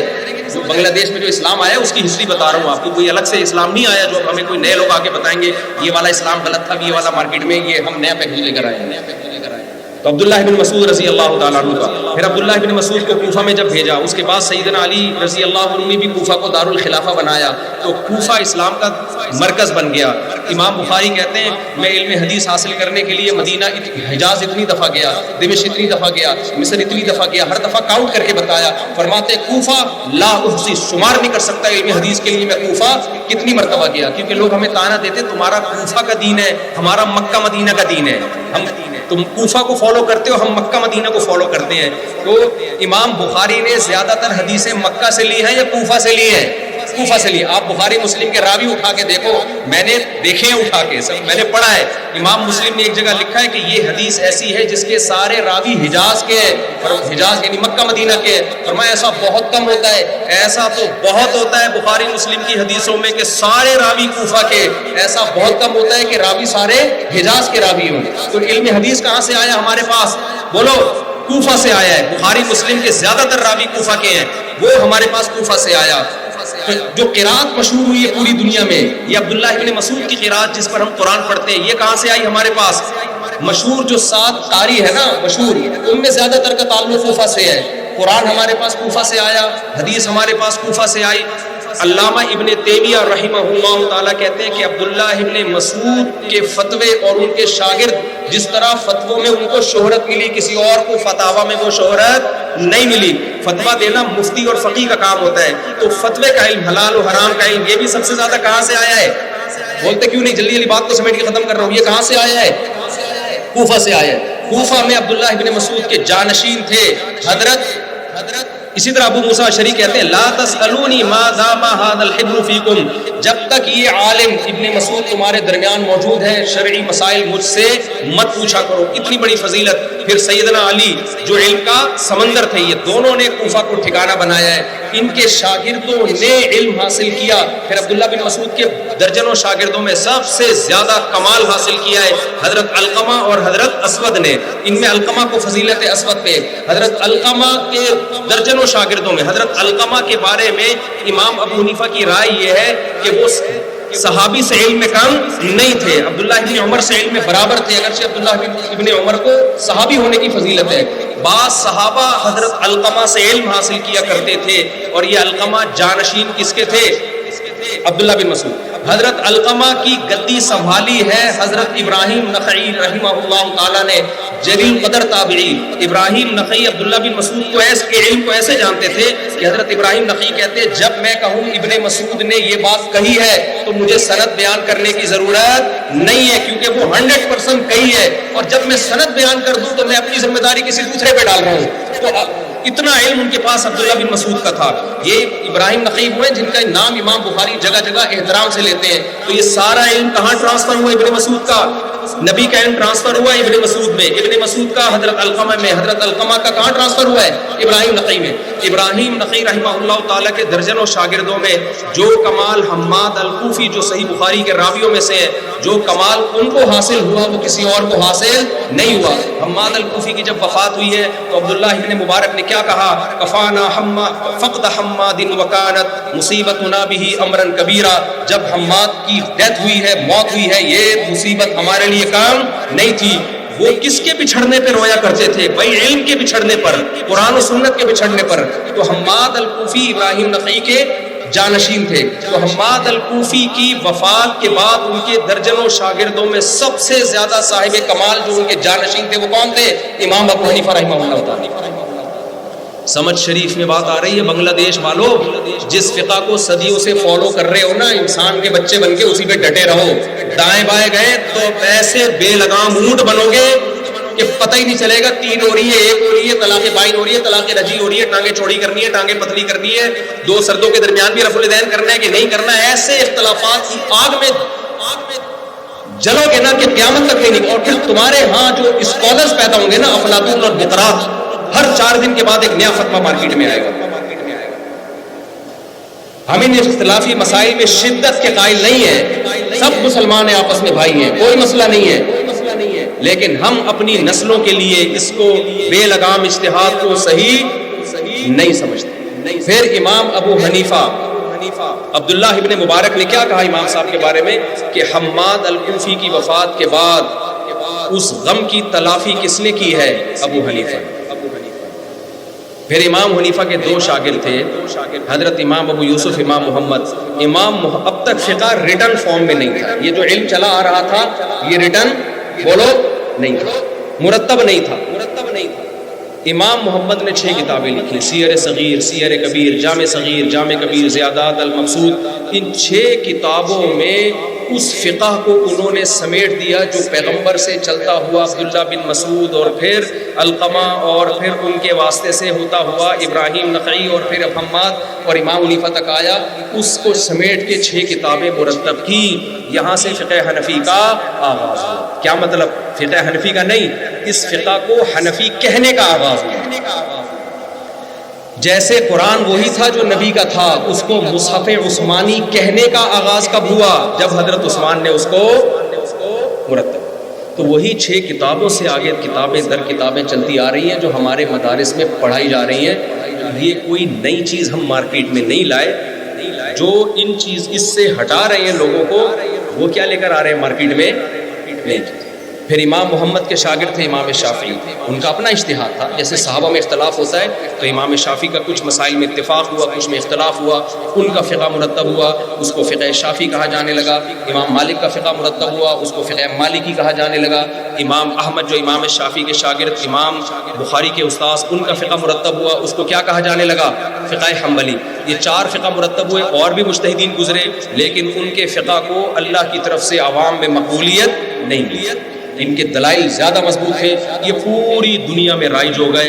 امت کے علماء صالحہ نے فتویٰ دیا کہ اب ان 4 سے باہر نکلنے کی اجازت نہیں ہے، نکلے تو کیا ہوگا؟ وہی جو مثال ہر شاخ پہ الو بیٹھا ہے انجام گلستان کیا ہوگا؟ اس شعر کا بنگلہ دیشی زبان میں ترجمہ کر کے مارکیٹ میں پھیلا دیں۔ بنگلہ دیش کی مارکیٹ میں کیا کرتے ہیں؟ اس کو پھیلا دیں۔ مجھے نہیں پتا بنگلہ دیشی زبان میں الو کو کیا کہتے ہیں۔ اچھا چلو پھر میں سیکھ لوں گا، تو میں بات کو بس سمیٹ کے ختم کروں۔ تو یہ جو اسلام دنیا میں پھیلا ہے شافعی فقہ کی شکل میں، بہت سے لوگ کہتے ہیں یہ 4 میں کیوں بٹ گئے؟ یہ اجتہادی مسائل میں اختلاف، اس کو بٹنا نہیں کہتے۔ اور یہ اختلافی مسائل پہلے زیادہ تھے، بعد میں کیا ہوئے ہیں؟ کم ہوئے۔ صحابہ میں تو یہ اختلاف زیادہ تھا، یہ سمٹ کے کیا ہوا ہے؟ جیسے قرآن کے پہلے مصحف زیادہ تھے، سمٹ کے کس میں جمع ہو گئے؟ حضرت عثمان کے مصحف میں۔ پہلے کنفیوژن تھی، وہ کنفیوژن حضرت عثمان نے ختم کر دی۔ صحابہ تابعین کے دور میں یہ اختلافات زیادہ تھے، جب دلائل کی بحث ہوئی ہے، مباحثہ ہوا، وہ سمٹ کے 4 فقہ میں بند ہو گئے۔ تو اب اگر آپ ان سے نکلیں گے تو یہ امت سمٹے گی نہیں، اور زیادہ پھیلے گی۔ تو یہ ہے یہ فقہ کا تصور جو ہے نا، آج تمسک بالمذہب کیوں ضروری ہے؟ طلاق ثلاث میں دیکھ لیں، میں آج کل دیکھ رہا ہوں وکیل اپنا فتویٰ دے رہا ہے پاکستان میں، وکیل آئے ہوئے 3 طلاق بھی کہہ رہے ہیں، 1 ہوتی ہے 3 ہوتی ہے، اتنا کنفیوژن میں ڈال دیا۔ میں بار بار ایک دعویٰ کرتا ہوں، کسی ایک صحابی سے دکھا دو جس نے 3 کو 1 کہا ہو۔ جواب نہیں ملتا۔ جواب میں کیا؟ مفتی کفایت اللہ صاحب نے لکھا ہے یہ مسئلہ اختلافی ہے۔ قرآن حدیث کہاں گیا بھائی صاحب؟ فلاں مفتیوں نے لکھا ہے، دیوبندی نے لکھا ہے مسئلہ اختلافی. بھائی اختلافی جب بنتا ہے جب صحابہ سے اختلاف ثابت ہوتا ہے. جب صحابہ کا کسی مسئلے میں اجماع ہو جائے تو اب وہ اختلافی رہا. میرے اور آپ کا اختلاف تھوڑی کوئی معتبر ہے، نہیں دکھا سکتے. تو قرآن و حدیث کو صحابہ نے زیادہ اچھا سمجھا یا ہم نے زیادہ اچھا سمجھا؟ کیا بات ہے کہ صحابہ، حضرت علی کہتے ہیں 3 طلاق کی 3، سب کی سندیں میرے پاس موجود ہیں. یہ کتاب بھی اس بارے میں شائع کروں گا انشاءاللہ، اور ویڈیو ریکارڈنگ میں بھی میں نے ریفرنسز دیے ہیں. یہ مسئلہ اتنا بڑھ چکا ہے، میں بار بار کہتا ہوں بھائی یہ اجماعی مسئلہ ہے. اگر 3 طلاق دے کے کسی نے بیوی کو رکھا وہ زنا کر رہا ہے. لوگ کہتے ہیں مفتی شدت کر رہا ہے اس مسئلے میں. دیکھو فلاں مفتی، بھائی ہم فلاں مفتی کو نہیں مانتے، ہم فقہ میں ابو حنیفہ کو مانتے ہیں، لیکن اجماعی مسائل میں تو ابو حنیفہ کو بھی نہیں مانتے. ہم جس مسئلے میں صحابہ کا اجماع ہو گیا تو اس میں تو ابو حنیفہ پابند ہے کہ اسی رائے پہ فتویٰ دے. امام صاحب کا کوئی قول اجماع امت کے خلاف نہیں ہے. اگر ہو بھی تو ہم رد کر دیں گے، کیونکہ قرآن نے ہمیں سب سے پہلے اجماع امت پہ عمل کا حکم دیا. وَمَن يَتَّبِعْ غَيْرَ سَبِيلِ الْمُؤْمِنِينَ، اللہ فرماتے ہیں جو مسلمانوں کے راستے کے علاوہ کسی اور راستے پہ چلے گا، اہل اسلام مسلمین کے راستے کو، مسلمین میں سب سے پہلے صحابہ ہیں یا نہیں ہیں؟ نُوَلِّهِ مَا تَوَلَّى، جہاں جائے گا ہم اس کو جانے دیں گے، وَنُصْلِهِ جہنم، اور جہنم میں دھکیل دیں گے ہم اس کو. 3 طلاق پر میں بار بار کہتا ہوں، جو مفتی کہتا ہے نا ایک ہوتی ہے، کوئی ایک صحابی سے دکھاؤ. ہم آپ کو دکھا سکتے ہیں صحابہ سے. عبداللہ بن مسعود نے 3 کو 3 کہا، حضرت علی نے اکٹھی 3 کو 3 کہا، حضرت عثمان نے اکٹھی 3 کو 3 کہا، حضرت عمر نے اکٹھی 3 کو 3 کہا، حضرت علی نے اکٹھی 3 کو 3 کہا، اور عمران ابن حسین نے اکٹھی 3 کو 3 کہا. ہمیں تو جتنے صحابہ ملتے ہیں، ابو ہریرہ نے اکٹھی 3 کو 3 کہا. تو یہ سارے کیا ان کو قرآن سنت کا نہیں پتا تھا؟ تو یہ جو اختلافات امت میں پھیل رہے ہیں نا، یہ اختلافات ہر آدمی کو بے لگام اجتہاد کرنے دو گے، اس سے اختلافات بڑھیں گے، اس سے اختلافات کم نہیں. تو امت کی خیر اسی میں ہے جو صدیوں سے چلا آ رہا ہے. ہاں اس میں جو بدعتیں شامل ہوئی ہیں ان کو اپنی مارکیٹ سے نکالیں. ہر بدعت امام ابو حنیفہ کے کھاتے میں ڈالی ہوئی ہے، اور پھر کہتے ہیں کہ یہ امام ابو حنیفہ نے فرمایا. ایک چٹکلا سنا کے بیان ختم کرتا ہوں. ایک مولانا صاحب تبلیغ میں، مولانا تو نہیں تھے، ایک بیچارہ سیدھا سادہ آدمی تبلیغ میں نکلا. ہمارے ایک دوست ان کے بیان میں بیٹھے، وہ بیان کر رہے ہیں. فرمایا جو نماز نہیں پڑھتا وہ ایسے جیسے سود کھاتا ہے. تو میں نے کہا یہ حدیث تو میں نے کبھی سنی نہیں ہے، لیکن خیر. فرمایا جو شخص نماز نہیں پڑھتا وہ ایسے جیسے شراب پیتا ہے، وہ زانی ہے، شرابی ہے. فرمایا ایسے ہے، فرمایا ایسے. میں نے کہا یار یہ حدیثیں ہم نے کبھی علماء سے سنی نہیں ہیں. کہہ رہے میں نے اس باعث سے بیان کے بعد جا کے پوچھا کس نے فرمایا؟ کہتے ہیں ہم نے فرمایا. کس نے فرمایا؟ تو آج بہت ساری بدعتیں مجتہدین کے کھاتے میں ڈال دیے لوگوں نے، جن کا قرآن و سنت سے ہمیں کوئی ثبوت نہیں تھا. تو اپنے آپ کو بدعت سے بچاؤ اور روحانی ڈرامے بازوں سے ہی بچاؤ. روحانیت کا جو آج کا علم چل رہا ہے نا، بنگلہ دیش میں بہت ہے بنگال کا جادو. ہمارے ہاں پاکستان میں تختیاں لکھی ہوتی ہے بنگال کا جادو، سڑ چڑھ کے بولے. جادو کا اثر نبی پر اس لیے ہو گیا تھا تاکہ آپ کی بشریت پہ لوگوں کو یقین آئے اور لوگ سمجھیں